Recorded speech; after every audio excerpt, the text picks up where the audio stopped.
Hello my dear students, welcome back to the channel. और आज हम डिस्कस करने वाले ड्यूल नेचर ऑफ मैटर, और वो भी सिर्फ और सिर्फ एक लेक्चर के अंदर, क्योंकि सिर्फ मैं उतना ही लिखवाऊंगा जितना आप लोगों के लिए इंपॉर्टेंट है from the theory perspective also and from the numerical perspective also. यहाँ पर से ज्यादातर थ्योरी से नहीं आता है, जितनी थ्योरी पढ़ाऊंगा सिर्फ उतनी थ्योरी से आता है, फालतू की थ्योरी से नहीं आता, वरना करने को तो ये चैप्टर के लिए ऊपर तुम पीएचडी कर सकते हो। ठीक है, जितनी थ्योरी पढ़ाऊंगा सिर्फ वहां से आएगा, उससे आगे कुछ नहीं आने वाला, एक वर्ड आगे नहीं आने वाला। चलिए स्टार्ट करते हैं फोटोन से। और फोटोन हमारे पास क्या होता है? It is a particle which carries energy in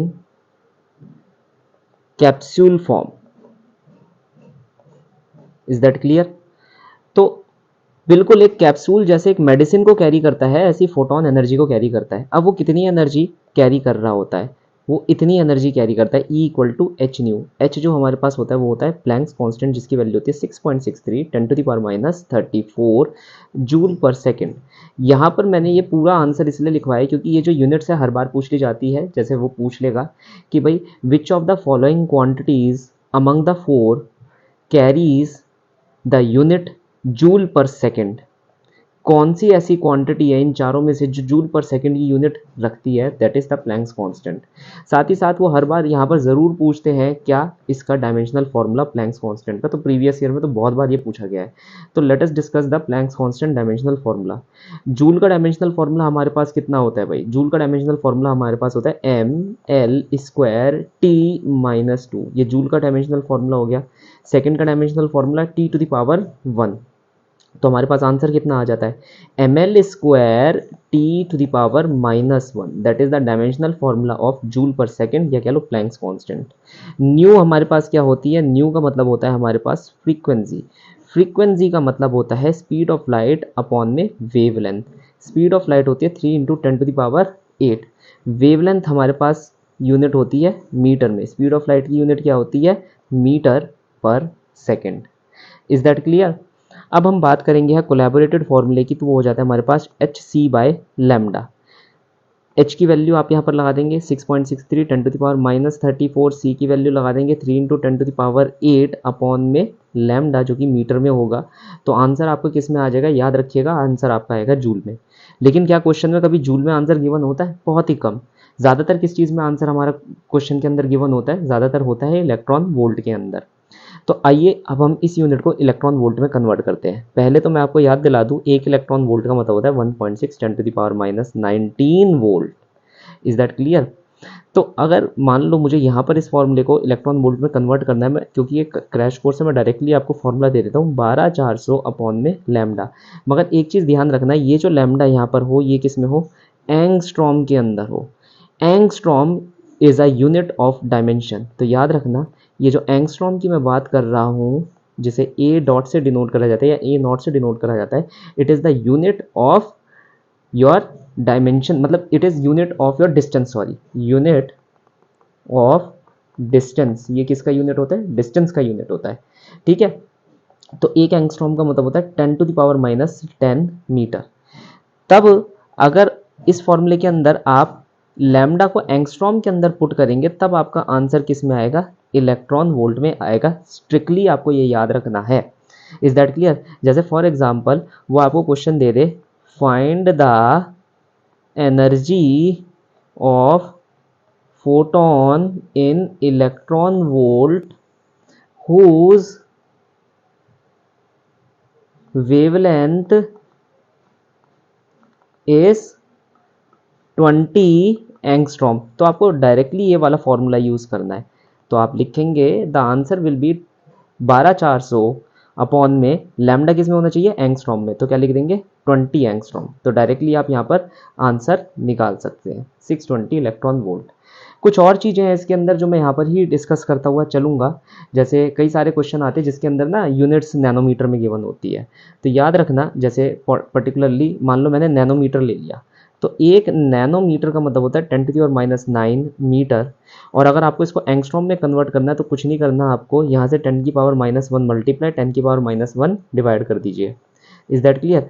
आपको पता ही है यहाँ पर ऊपर पावर क्या हो जाती है? ऐड हो जाती है। तो ये क्या हो जाएगा? 10⁻⁻10 मीटर अपॉन में 10⁻⁻1। तो 10⁻⁻10 मीटर का मतलब क्या होता है? Angstrom, 1 angstrom. अब ये डिनोमिनेटर में है तो ये ऊपर चला जाएगा और न्यूमरेटर में आ जाएगा, तो 10⁻1 एंगस्ट्रॉम। तो 1 नैनोमीटर कितना होता है? 10⁻1 एंगस्ट्रॉम। और मीटर के अंदर वो कितना होता है? 10⁻⁹ मीटर। Is that clear? ये छोटी सी चीज़ है जो आपको याद रखते हुए चलनी है। अब यहाँ पर हम आ जाते हैं दूसरे अपने टॉपिक पर, विच is the relation in between the photon number and power. Power तुम्हें याद होगी क्या होती है? वर्क डन पर यूनिट टाइम। लेकिन हमारे पास यहाँ पर वर्क डन नहीं है। वर्क डन क्या होता है? It is a form of energy, तो मैं यहाँ पर लिख सकता हूँ it is nothing but the energy per unit time. लेकिन ये एनर्जी कैसी होनी चाहिए? It is the total energy. ठीक है। अब मान लो, let us say that there is a particular source, एक पर्टिकुलर सोर्स है जिसकी पावर P है ना। अब मान लेते हैं हम ये लाइट सोर्स है, स्पेसिफिकली हम यहाँ बात कर रहे हैं लाइट सोर्सेज की। तो हम यहाँ क्वांटिटी डिफाइन करते हैं small N. Small N is capital N upon में total time T. Total time, यहाँ पर ये जो कैपिटल एन है, it is the number of photons emitted by source upon में टोटल टाइम। जो भी टोटल टाइम होता है आपका वो हमने रख दिया। तो अगर मैं यहाँ पर कहूँ कि भाई पावर को इस कैपिटल एन से आप रिलेट करो, तो आप लोग ये कैसे करोगे? आप सिंपल से ये बोलना, sir power is nothing but total energy. बात समझ आई? अब टोटल एनर्जी किसकी होनी चाहिए? जितने भी फोटॉन्स निकले हैं, 1 दर्जन, 2 दर्जन, 1 करोड़, 2 करोड़, तो मान लो कैपिटल एन फोटॉन्स निकले, इतने नंबर ऑफ फोटॉन्स निकले। हर फोटॉन की एनर्जी कितनी हुई? एच न्यू हुई। कितने समय के अंदर निकले? टी समय के अंदर। यहां तक बात समझ आई? तो अब एन अपॉन में टी, एन अपॉन में टी क्या बन गया? Small N. तो स्मॉल एन एच न्यू। तो that is the relation in between power and the number of photons ejected, या power and small N, where small N is number of photons emitted per second, या per unit time, या फिर पर unit time. बहुत ज़्यादा important ये relations है जो आपको याद रखने हैं। कैसे? ये अभी आपको समझ आ जाएगा। लेट अस से हम यहाँ पर ये वाला एग्जांपल लेने की कोशिश करते हैं, that is the number of photon per second हमें निकालने हैं। ध्यान रखिएगा क्वेश्चन क्या कह रहा है। Find the number of photon per second on an average emitted by a source of monochromatic wavelength 600 nanometre when the power of 3.3 10⁻³ watt will be. हमें स्मॉल एन की वैल्यू निकालनी है। मैं डेटा यहाँ लिख देता हूँ। लैम्डा की वैल्यू है 600 नैनोमीटर, चाहो तो इसे एंगस्ट्रॉम में कन्वर्ट कर लो, 6000 एंगस्ट्रॉम अगर नीडेड है तो।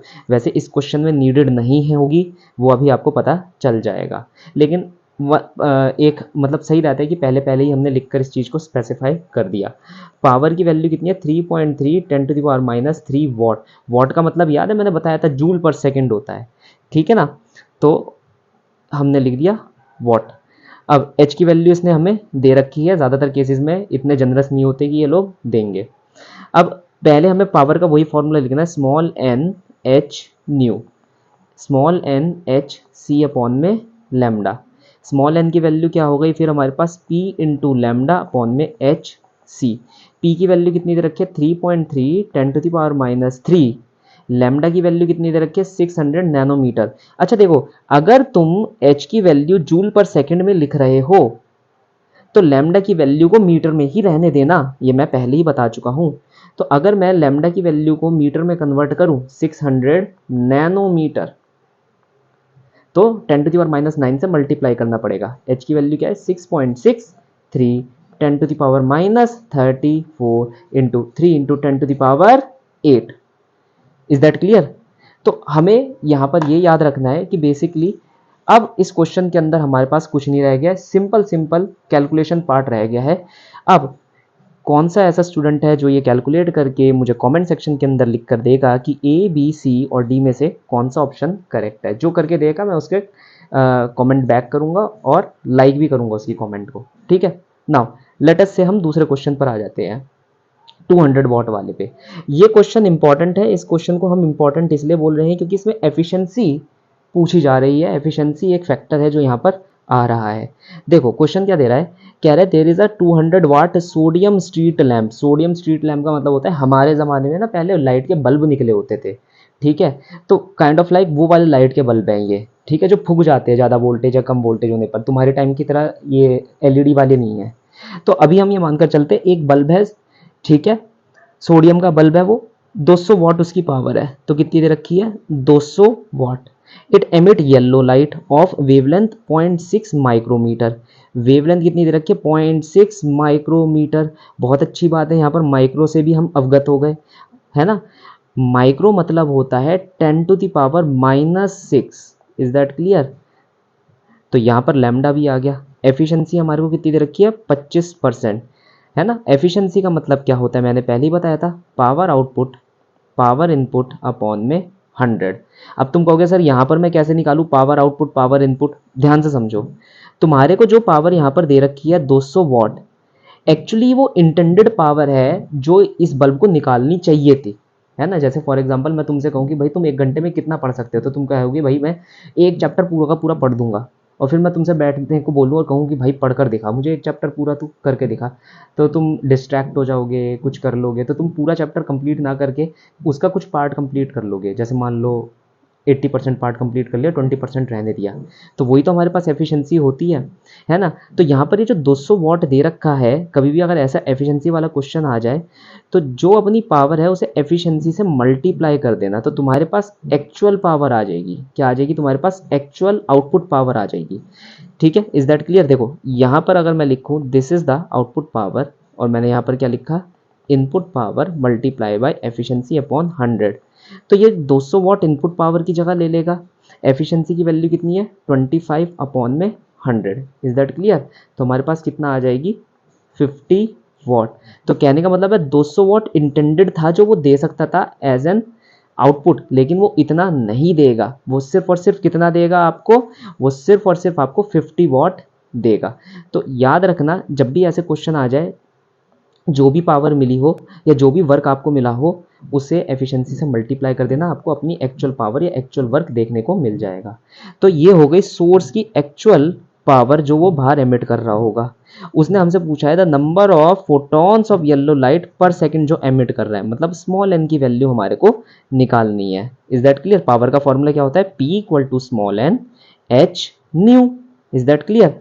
तो यहाँ पर हम इस आंसर को लिखकर छोड़ देंगे 50 अपॉन में एच न्यू, 50 अपॉन में 6.63 10⁻⁻34, और न्यू की वैल्यू हमारे पास कितनी आ जाती है सी अपॉन में लैम्डा। याद आया, सी अपॉन में लैम्डा। सी की वैल्यू कितनी है 3 × 10⁸, और लैम्डा की वैल्यू हमने यहाँ पर क्या लिख रखी है 0.6 माइक्रोमीटर।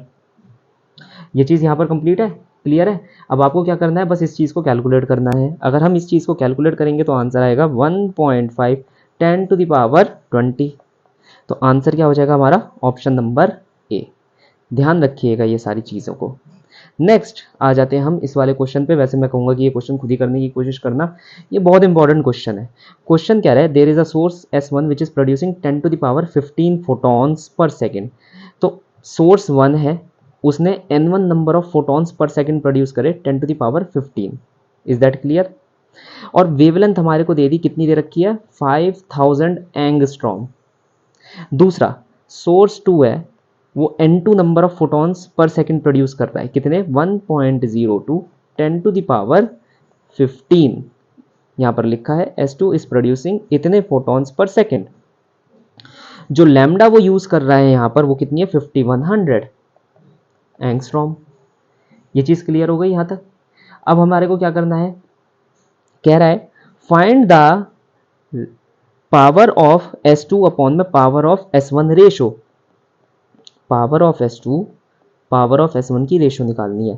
पहला फार्मूला लिखो, फार्मूला क्या होता है N H new, N H C upon में लैम्डा। Is that clear.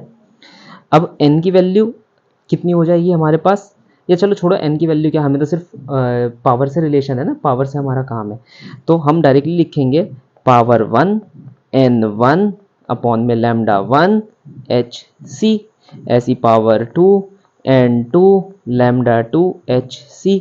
मज़ेदार बात क्या है, HC दोनों में सेम है, तो पावर ऑफ सोर्स 2 क्या हो जाएगी N2 अपॉन में लैम्डा 2 मल्टीप्लाई HC, और पावर ऑफ S1 क्या हो जाएगी N1 अपॉन में लैम्डा 1 मल्टीप्लाई HC।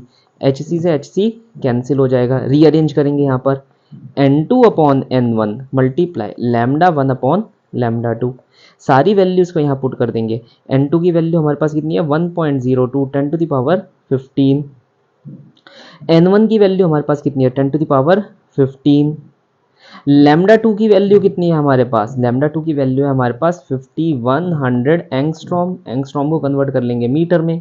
ऐसी लैम्डा 1 की वैल्यू कितनी है हमारे पास 5000 एंगस्ट्रॉम, उसे कर लेंगे कन्वर्ट मीटर के अंदर। जब हम इसे कैलकुलेट करेंगे तो हमारे पास आंसर आएगा 1.00। That is option number A will be the correct option. तो ऐसे करके हमारे को क्वेश्चन आएंगे, ये आप देख सकते हैं। आपके पास प्रीवियस ईयर क्वेश्चंस बहुत सारे पड़े होंगे, उसमें आपको देखने को मिल जाएंगे। बाकी मैं और क्वेश्चंस लेकर आऊँगा। चलिए अब हम शुरू करते हैं बेसिक चीज़ों से। पहली चीज़ है हमारे पास second part of this crash course which is electronic emissions. तो इलेक्ट्रॉनिक एमिशंस क्या होता है कि बेसिकली तुम एक इलेक्ट्रॉन को एमिट करवा रहे हो, फोर्सिवली तुम इस इलेक्ट्रॉन को एमिट करवा रहे हो। कहाँ पर से, मेटल सरफेस में से। तो emission of electron from metal surface. और ये फोर्सिवली क्यों हो रहा है, क्योंकि बेसिकली तुम बाहर से कोई ऐसा सोर्स दे रहे हो जो ये काम करने में उसकी मदद कर रहा है। तो यहाँ पर हमारे पास कई सारे टाइप के एमिशंस आ जाते हैं, thermionic emission, field emission, photo electric emission और सेकेंडरी एमिशन। इन सबको करने से पहले वर्क फंक्शन की एक बात कर लेते हैं। वर्क फंक्शन का मतलब होता है it is the threshold amount of energy needed to free an electron from the metal surface. Is that clear? तो ये हमारे पास क्या हो गया, हमारा वर्क फंक्शन की बेसिक एक डेफिनेशन हो गई। ठीक है, इसे हम किससे डिनोट करते हैं, इसे हम फाई नॉट से डिनोट करते हैं। याद रखिएगा क्योंकि एक एनर्जी है, याद रखिए ये भी क्या है, एनर्जी ही है, एक एनर्जी की फॉर्म है। तो फाई नॉट का मतलब क्या हो जाएगा, H nu naught, that is H C upon में lambda naught. Is that clear? यहां पर याद रखिएगा न्यू नॉट जो होता है वो होती है थ्रेशहोल्ड फ्रीक्वेंसी, और लैम्डा नॉट जो होती है वो आपके पास होती है थ्रेशहोल्ड वेवलेंथ। तो अगर आपको किसी इलेक्ट्रॉन को किसी मेटल सरफेस से फ्री करना है तो आपको जो इंसिडेंट रे की फ्रीक्वेंसी होगी वो थ्रेशहोल्ड फ्रीक्वेंसी से या तो ज़्यादा देनी होगी या उसके बराबर देनी होगी। सिमिलरली अगर आप इंसिडेंट रे मार रहे हैं, आप इंसिडेंट लाइट दे रहे हैं, तो उस इंसिडेंट लाइट की जो वेवलेंथ होगी, जो भी आप दे रहे हैं, याद रखिएगा इंसिडेंट लाइट की वेवलेंथ हमारी थ्रेशहोल्ड वेवलेंथ से कम होनी चाहिए या बराबर होनी चाहिए। ये बहुत इंपॉर्टेंट है। देखो फ्रीक्वेंसी ज़्यादा होए, वेवलेंथ कम हुए। ठीक है, ये आता है क्वेश्चनों के अंदर। अब हम बात करते हैं थर्मोनिक एमिशन की। थर्मोनिक एमिशन में क्या होता है, हम एक मेटल सरफेस लेते हैं और उसे क्या करना शुरू कर देते हैं, गर्म करना शुरू कर देते हैं। तो एक पर्टिकुलर टेम्परेचर पर आ जाती है बॉडी, जिस टेम्परेचर पर जो इलेक्ट्रॉन होते हैं उनके पास एनफ एनर्जी आ जाती है सच दैट कि ये मेटल सरफेस से बाहर निकल जाते हैं। Is that clear? That is called as thermionic emission. इसमें आ गया ना वर्ड थर्म। थर्म का मतलब क्या होता है, थर्मल, हीट देना, गर्मी पैदा करना, टेम्परेचर बढ़ाना। याद आ गया, जैसे थर्मोडायनेमिक्स हम पढ़ते थे। Is that clear? तो हम क्या करते हैं, heat is given to metal surface such that at a particular temperature the electron starts to emit out। Electrons इतनी एनर्जी थर्मली गेन कर लेते हैं कि वो सरफेस से उछलकर बाहर आ जाते हैं। यहाँ पर मैं एक और चीज़ करूँगा, देखो तुम कहोगे कि सर क्या करने लग गए, मैं यहाँ पर अर्थिंग कर रहा हूँ। क्या कर रहा हूँ मैं यहाँ पर, अर्थिंग, तुम्हारे को दिख रही होगी। तो तुम कहोगे सर यार आप अर्थिंग क्यों कर रहे हो। तुम एक बात खुद सोचो, ये इलेक्ट्रॉन बाहर की तरफ गया, मान लो हमारा इलेक्ट्रॉन गया बाहर की तरफ, जैसे ही बाहर जाएगा तो यहाँ पर पॉजिटिव चार्ज डेवलप हो जाएगा और ये क्या है, negative charge. Positive charge negative charge को अपनी तरफ खींच लेगा। तो वो इलेक्ट्रॉन जो बेचारा बाहर गया भी था वो कभी बाहर गया ही नहीं, वो हमेशा के लिए वापस अंदर आ गया। तो अर्थिंग करने से क्या होता है, जैसे ही यहाँ पर पॉजिटिव चार्ज डेवलप होता है, हमारी जो अर्थ होती है वो एक इलेक्ट्रॉन को इस पॉजिटिव चार्ज को सर्व कर देती है और हमारी प्लेट को बना देती है न्यूट्रल। क्या बना देती है? न्यूट्रल। और उसकी पोटेंशियल को कर देती है जीरो। Is that clear? इसलिए मैं यहाँ पर अर्थिंग कर रहा हूँ। तो हर जगह मैं आपको अर्थिंग करता ही दिखाई दूंगा। क्यों? क्योंकि ये बहुत ज़्यादा ज़रूरी है। अदरवाइज जो बेचारा इलेक्ट्रॉन बाहर गया, जिसको इतनी मेहनत से मैंने बाहर भेजा भी, वो वापस आ जाएगा, फिर फायदा ही क्या। फील्ड एमिशन के अंदर क्या होता है, जैसे मान लो तुमने यहाँ पर क्या कर रखी है, ये एक प्लेट ले रखी है, इस प्लेट के अगेंस्ट तुमने एक इलेक्ट्रिक फील्ड लगा दी। ये लो, मैंने एक इलेक्ट्रिक फील्ड लगा दी, this is positive, this is negative. Field को मैं बढ़ाता गया बढ़ाता गया बढ़ाता गया, इतनी ज़्यादा फील्ड कर ली कि यहाँ पर जो इलेक्ट्रॉन्स थे वो यहाँ पर से एक्सट्रैक्ट आउट हो गए। अब वो एक्सट्रैक्ट आउट हुए क्यों? क्योंकि अगर वो इलेक्ट्रॉन है, चार्ज पार्टिकल है, तो इलेक्ट्रिक फील्ड के अंदर उसे opposite to the direction of electric field force लग रही होगी, क्यू ई। याद आया? This is the electrostatic force which is feeling due to the electric field. Is that clear? तो ये फोर्स बढ़ती जाएगी जैसे जैसे हमारी ई की वैल्यू बढ़ती जाएगी। एक बार ई की वैल्यू बहुत ज़्यादा बढ़ जाए, थ्रेशोल्ड से ज़्यादा बढ़ जाए, तो ये इलेक्ट्रॉन क्या होगा, बाहर की तरफ आ जाएगा। So this is called as your field emission. बहुत ज़्यादा, सबसे ज़्यादा इंपॉर्टेंट है ये, ठीक है, कभी भी डेफिनेशन आए। तीसरी चीज़ हमारे पास क्या होती है भाई, हमारे पास होती है फोटो इलेक्ट्रिक एमिशन। अब फोटो इलेक्ट्रिक एमिशन भी बहुत ही इंटरेस्टिंग चीज़ है। फोटो इलेक्ट्रिक एमिशन के अंदर जैसा वर्ड हमारे पास बोल रखा है फोटो, फोटो का मतलब अभी अभी हमने पढ़ा था क्या होता है, फोटो का मतलब होता है फोटॉन्स। फोटो का मतलब क्या होता है, फोटॉन्स। तो बेसिकली हम क्या कर रहे होते हैं, हम energy in the form of light अपने मेटल सरफेस को देते हैं। तो मैं यहाँ पर बनाकर आपको दिखा देता हूँ जिससे आपको अच्छे से और विजुअलाइजेशन मिलेगी।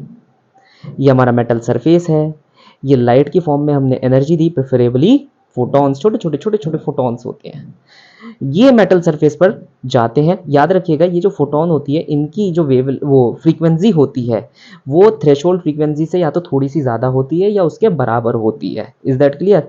तो यहाँ पर पड़े हुए जो इलेक्ट्रॉन्स होते हैं वो इन फोटॉन्स को एब्जॉर्ब करते हैं और एब्जॉर्ब करने के बाद मेटल सरफेस के बाहर आ जाते हैं। That is called as your photo electric emission. ठीक है, तो इसमें ये इंपॉर्टेंट है, इसकी डेफिनेशन लिखवाऊंगा। When a light of suitable frequency is incident, then electron ejects out of metal surface, and we call this phenomena as photoelectric effect. जल्दी से जल्दी ये चीज आप नोट डाउन कर लीजिए। ये बात क्लियर है? अब आप हमारे पास आ जाता है सेकेंडरी एमिशन। सेकेंडरी एमिशन का मतलब क्या होता है, सबसे पहले ये समझ लो। सेकेंडरी मतलब किसी दूसरे द्वारा करा गया। मैं अलग से बनाकर दिखा देता हूं आप लोगों को सेकेंडरी एमिशन का मतलब क्या होता है। सेकेंडरी एमिशन किसी दूसरे के द्वारा करा गया, तो हम यहाँ पर एक पार्टिकल गन रखते हैं। This is a particle gun. जरूरी नहीं एक इलेक्ट्रॉन गन ही हो, ये अल्फा पार्टिकल गन भी हो सकती है, न्यूट्रॉन गन भी हो सकती है, कोई भी एक गन हो सकती है। बेसिकली ये पार्टिकल गन होना जरूरी है। हम इस पार्टिकल गन को क्या करते हैं, मेटल के सरफेस के पास रख देते हैं और वहां पर से कई सारे पार्टिकल्स को हम बुलेट की तरह यूज करते हुए शूट करवाते हैं इस मेटल सरफेस के ऊपर। तो होता क्या है कि ये जो पार्टिकल गन है, या कह लो इस पार्टिकल गन के जो पार्टिकल होते हैं, ये मेटल सरफेस के लैटिस के अंदर पेनिट्रेट कर जाते हैं। ये क्या कर जाते हैं, मेटल सरफेस के लैटिस के अंदर पेनिट्रेट कर जाते हैं और वहां पर जो इलेक्ट्रॉन होते हैं उनसे टकराते हैं। इलेक्ट्रॉनों से टकराते हैं तो बाय द कोलिजन वो इलेक्ट्रॉन आउट हो जाता है मेटल सरफेस से। Is that clear? तो यहां पर क्या हुआ, सबसे पहले ये particle, these particle penetrate the lattice. एक बार उन्होंने लैटिस को पेनिट्रेट करा, फिर they collide with electron with enough energy so that electron deattaches and comes out of metal surface. इसका मतलब ये होता है कि ये जो पार्टिकल है, जो पेनिट्रेट करके अंदर जा रहे हैं बंदूक की गोलियों की तरह, इनके पास इतनी सफिशिएंट एनर्जी होती है कि ये वर्क फंक्शन से भी क्या होती है, ज़्यादा एनर्जी लेकर आते हैं। इनकी जो एनर्जी होती है पार्टिकल्स की वर्क फंक्शन से या तो ज़्यादा होती है, वर्क फंक्शन के बराबर होती है, सच दैट जब ये इलेक्ट्रॉन से टकराते हैं तो वो इलेक्ट्रॉन मेटल सरफेस के बाहर आ जाते हैं। और इसे हम क्या कहते हैं, इसे हम कहते हैं सेकेंडरी एमिशन। चाहो तो इसका फॉर्मूला भी लिख लो, सॉरी फॉर्मूला कह रहा हूँ, डेफिनेशन भी लिख दो। The process of emission of free electrons when highly energetic electron, ये कह लो any other particle which is able to penetrate the lattice. ये बहुत इंपॉर्टेंट है, ऐसा थोड़ी ना है कि कोई भी पार्टिकल ले लोगे, बॉल भी एक पार्टिकल है तो जाकर के आप मेटल की प्लेट पर मार दोगे कि इलेक्ट्रॉन निकल जाएगा, ऐसा नहीं होता। सिर्फ वही पार्टिकल लेने हैं जो कि उस मेटल के लैटिस को जाके पेनिट्रेट कर सके। Is that clear? तो हाईली एनर्जेटिक इलेक्ट्रॉन और any other particle beam is incident on the metal surface, ठीक है। Now this process is called as secondary emission. Once more, मैं एक बार इस चीज को रिपीट कर देता हूं। This is a process of emission of free electron when a high energetic electron which is able to penetrate the lattice is incident on the metal surface. That process is called as your secondary emission. ये बहुत ज़्यादा important हमारे लिए हो जाता है। ये बात क्लियर है? ये लिख लेना, देन हम आगे बढ़ जाते हैं। अब आ जाता है हमारे पास फोटो इलेक्ट्रिक इफेक्ट। ये समझ लो यही है सब कुछ इस चैप्टर से, 99% यहीं से आएगा, बाकी जो बचा कुछ है वो इधर उधर से आ जाएगा। फोटो इलेक्ट्रिक इफेक्ट में क्या होता है, आपके पास एक इंटेंडेड मेटल सरफेस होता है, जैसा कि आपको स्क्रीन पर दिखाई दे रहा होगा। आप उसके ऊपर एक सूटेबल लाइट इंसिडेंट करते हैं जिसकी जो फ्रीक्वेंसी होती है वो थ्रेशोल्ड फ्रीक्वेंसी से थोड़ी सी ज़्यादा होती है। अब तुम कहोगे सर एक बात बताओ, ये सारी बातें छोड़ो, आप एक बात बताओ, आप फ्रीक्वेंसी को ज़्यादा क्यों ले रहे हो? इक्वल भी ले लो भाई, एनर्जी फ्री की थोड़ी ना आ रही है, तो थोड़ी बराबर की ले लो। देखो मैं आपको एक बात बताता हूँ, जब फोटो इलेक्ट्रिक इफेक्ट हो रहा था ना और आइंस्टाइन से पूछा गया, यही सवाल आइंस्टाइन से भी पूछा गया कि भाई एक बात बता, तू भी उतनी ही ले ले, तू ज़्यादा क्यों ले रहा है? तो आइंस्टाइन ने एक टका सा जवाब दिया। आइंस्टाइन ने क्या बोला? आइंस्टाइन ने कहा देख मेरे भाई, ये एक इलेक्ट्रॉन है, तूने इसे थ्रेशोल्ड एनर्जी दे दी, मान ले इसका जो वर्क फंक्शन है मेटल का वो है 3 electron volt. Is that clear? तो मतलब कम से कम तुझे 3 इलेक्ट्रॉन वोल्ट देने की जरूरत है इस इलेक्ट्रॉन को, तभी ये यहां से बाहर आ पाएगा। सबने बोला हाँ यार बात तो बिल्कुल सही कह रहा है। तो उसने कहा कि जो वर्क फंक्शन की डेफिनेशन है मैंने उसी हिसाब से दी है कि भाई एक इलेक्ट्रॉन मेटल सरफेस से इजेक्ट आउट होकर आ जाए, उसे उस काम के लिए कितनी एनर्जी चाहिए।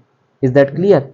तो लोगों ने कहा हाँ, लेकिन आइंस्टाइन ने फिर बोला देख भाई, अभी भी मैं तुझे एक चीज़ बता रहा हूँ, मैंने ये बात नहीं बोली कि यहाँ पर कहीं भी अंदर कोलिजन हो रहा है, कहीं भी एनर्जी की कोई वेस्टेज हो रही है। तो अगर मैं बात करूँ एनर्जी वेस्टेज की, तो आइंस्टाइन ने सीधा सा नकार दिया, कह रहा है कि I am not considering any kind of energy wastage. मैं कोई भी टाइप की एनर्जी वेस्टेज को कंसिडर नहीं कर रहा। तब जाके मैंने आपको थ्रेशोल्ड की थ्रेशोल्ड वर्क फंक्शन की डेफिनेशन दी है कि it is the minimum amount of energy an electron required to emit from a metal surface to get out of a metal surface. Bare minimum energy electron required to get out of metal surface, है ना। लेकिन उसने ये नहीं बताया कि भाई देख एनर्जी वेस्टेज वाली कोई बात होगी, क्योंकि जैसे फॉर एग्जांपल मानकर चलो तुमने 3 इलेक्ट्रॉन वोल्ट की एनर्जी एक इलेक्ट्रॉन को दे दी, तुम एक्सपेक्ट कर रहे हो इलेक्ट्रॉन बाहर आएगा। मान लो इलेक्ट्रॉन ने इतनी एनर्जी खाई, वो बाहर आने की कोशिश कर रहा है और वो किसी से टकरा गया, कोलिजन हो गया। कोलिजन होने की वजह से एनर्जी वेस्ट हुई। मान लो 0.5 इलेक्ट्रॉन वोल्ट एनर्जी वेस्ट हो गई, तो इलेक्ट्रॉन के पास कितनी एनर्जी है? 2.5 electron volt. 0.5 electron volt energy collision की वजह से वेस्ट हुई, तो उसके पास कितनी बची? 2.5 इलेक्ट्रॉन वोल्ट। क्या वो कभी बाहर आ पाएगा? नहीं, कभी नहीं आ पाएगा। क्यों नहीं आ पाएगा भाई? बाहर आने के लिए उसे चाहिए 3 इलेक्ट्रॉन वोल्ट, उसके पास बची कितनी? 2.5 इलेक्ट्रॉन वोल्ट। अब बात समझे क्यों इक्वल टू मैं यहां पर नहीं ले रहा? होनी तो इक्वल टू चाहिए, थियोरेटिकल इक्वल टू सही है, लेकिन प्रैक्टिकली सही लगेगी? नहीं, कभी नहीं लगती। ये तो वही बात हो गई भाई, दोस्तों के साथ हम घूमने जा रहे हैं, सिर्फ एक खाना ही तो खाना है जाके रेस्टोरेंट के अंदर, तो 200 रुपये लेकर चले जाते हैं। अरे भाई, ऑटो से जाने का खर्चा, ऑटो से घर आने का खर्चा, इधर उधर दोस्तों के साथ और भी पैसे खर्च हो जाते हैं, वो खर्चे तो तुम गिन ही नहीं रहे हो, है ना? तो ये चीज़ ध्यान रखना। Is that clear? तो हम थोड़ी सी फ्रीक्वेंसी ज़्यादा लेते हैं। अब यह जो फ्रीक्वेंसी ज़्यादा ले रहे हैं, इसके क्या क्या इम्पैक्ट हो जाते हैं, ये भी हम डिस्कस कर लेते हैं। तो एक बात ध्यान से समझना कि बेसिकली जो इलेक्ट्रॉन होता है, अभी भी हम यही बोलकर चल रहे हैं, energy can neither be created nor be destroyed but it can be transfer from one form to another, energy conservation. तो आइंस्टाइन ने बोला, मैं यहाँ लिखता हूँ, आइंस्टाइन ने बोला कि भाई तुमने मान लो इतनी एनर्जी दी, इतनी फ्रीक्वेंसी इंसिडेंट करी करी इससे इतनी एनर्जी बन गई, this is the incident energy, incident energy बन गई। अब जब ये इलेक्ट्रॉन बाहर आएगा तो यहां पर ये कुछ ना कुछ वेलोसिटी कैरी कर रहा होगा, माइट भी वो कैरी करे, माइट भी वो कैरी ना करे, लेकिन अगर मान लो वो कैरी कर रहा है, तो ये वेलोसिटी यहां पर कैसे आई, उसका आंसर उसने दिया। उसने बोला कि देख भाई, तूने एनर्जी दी एच न्यू, उसमें से कुछ वर्क फंक्शन ने ले ली, तो जो बची कुछ ही एनर्जी होगी वो काइनेटिक एनर्जी में क्या हो जाएगी? कन्वर्ट हो जाएगी। This was the Einstein equation for the photo electric effect. ये क्या थी?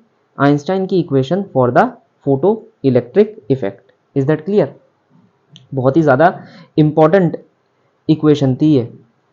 तो इसने ये कहा कि भाई kinetic energy nothing is nothing but it is the बची कुची energy which the electron retains after getting out from the metal surface. याद रखोगे, फाई नॉट का फॉर्मूला होता है H nu naught, where nu naught is the, बताया था ना, थ्रेशहोल्ड फ्रीक्वेंसी। तो अब यहाँ पर हम इस चीज़ के अंदर देख लेते हैं कि क्या क्या इम्प्लीमेंटेशन होती है। मान लो तुमने nu equal to nu threshold दी, तो पता है क्या होगा? इलेक्ट्रॉन इस मेटल सरफेस से बाहर आके जस्ट यहाँ पर रुक जाएगा। अभी के लिए मानकर चलो ये बैटरी कनेक्टेड नहीं है, अभी के लिए ये बैटरी कनेक्टेड नहीं है ना? तो ये यहाँ आकर रुक जाएगा, ऐसी और भी इलेक्ट्रॉन्स निकलेंगे और यहाँ आकर रुक जाएंगे, तो यहाँ पर क्या बन जाएगा? एक इलेक्ट्रॉन का क्लाउड बन जाएगा। क्या बन जाएगा? इलेक्ट्रॉन का क्लाउड। अब ये जो क्लाउड होगा, इसके अंदर हर एक इलेक्ट्रॉन की जो वेलोसिटी होगी वो जीरो होगी, क्योंकि अगर हम काइनेटिक एनर्जी का फॉर्मूला लगाएं H nu minus h nu naught, तो तुमने जो एनर्जी दी वो थ्रेशहोल्ड एनर्जी ही दी, जितनी एनर्जी थ्रेशहोल्ड को चाहिए थी सिर्फ तुमने उतनी एनर्जी दी, तो आंसर कितना आ जाएगा? जीरो। इस वजह से जो इलेक्ट्रॉन बाहर निकलेगा वो एब्सोल्यूट रेस्ट पर होगा, वो आगे मूव नहीं करेगा। Is that clear? तो अब हमें तो आगे मूव करवाना है ना, हमें तो देखना है भाई इलेक्ट्रॉन एमिट हुआ नहीं हुआ यहाँ पर, है ना? तो हम क्या करते हैं, यहाँ पर सिस्टम को एक बैटरी से जोड़ देते हैं। जब हम बैटरी से जोड़ देते हैं तो क्या होता है, ये बैटरी का पॉजिटिव साइड इलेक्ट्रॉन्स को खींचना शुरू कर देता है और नेगेटिव साइड इलेक्ट्रॉन्स को धकेलना शुरू कर देता है। तो ये नेगेटिव साइड हो जाती है पॉजिटिव, तो इलेक्ट्रॉन खींचने शुरू हो जाते हैं। एक बार इलेक्ट्रॉन खींचने शुरू हो जाए तो हमारे पास यहाँ लगा होता है एमीटर। जैसे ही इलेक्ट्रॉन का प्रवाह शुरू होता है, फ्लो शुरू होता है, तो करंट का फ्लो भी शुरू हो जाता है। जैसे ही करंट का फ्लो होता है, ये एमीटर डिफ्लेक्ट कर जाता है, जिसकी वजह से हम कहते हैं हाँ भाई, यहाँ पर जो हमारे इलेक्ट्रॉन है वो एमिट हुए हैं। अब तुम कहोगे भाई ये क्या कह रहे हो सर, इलेक्ट्रॉन एमिट हुए हैं, उससे हमें क्या देखने को मिला?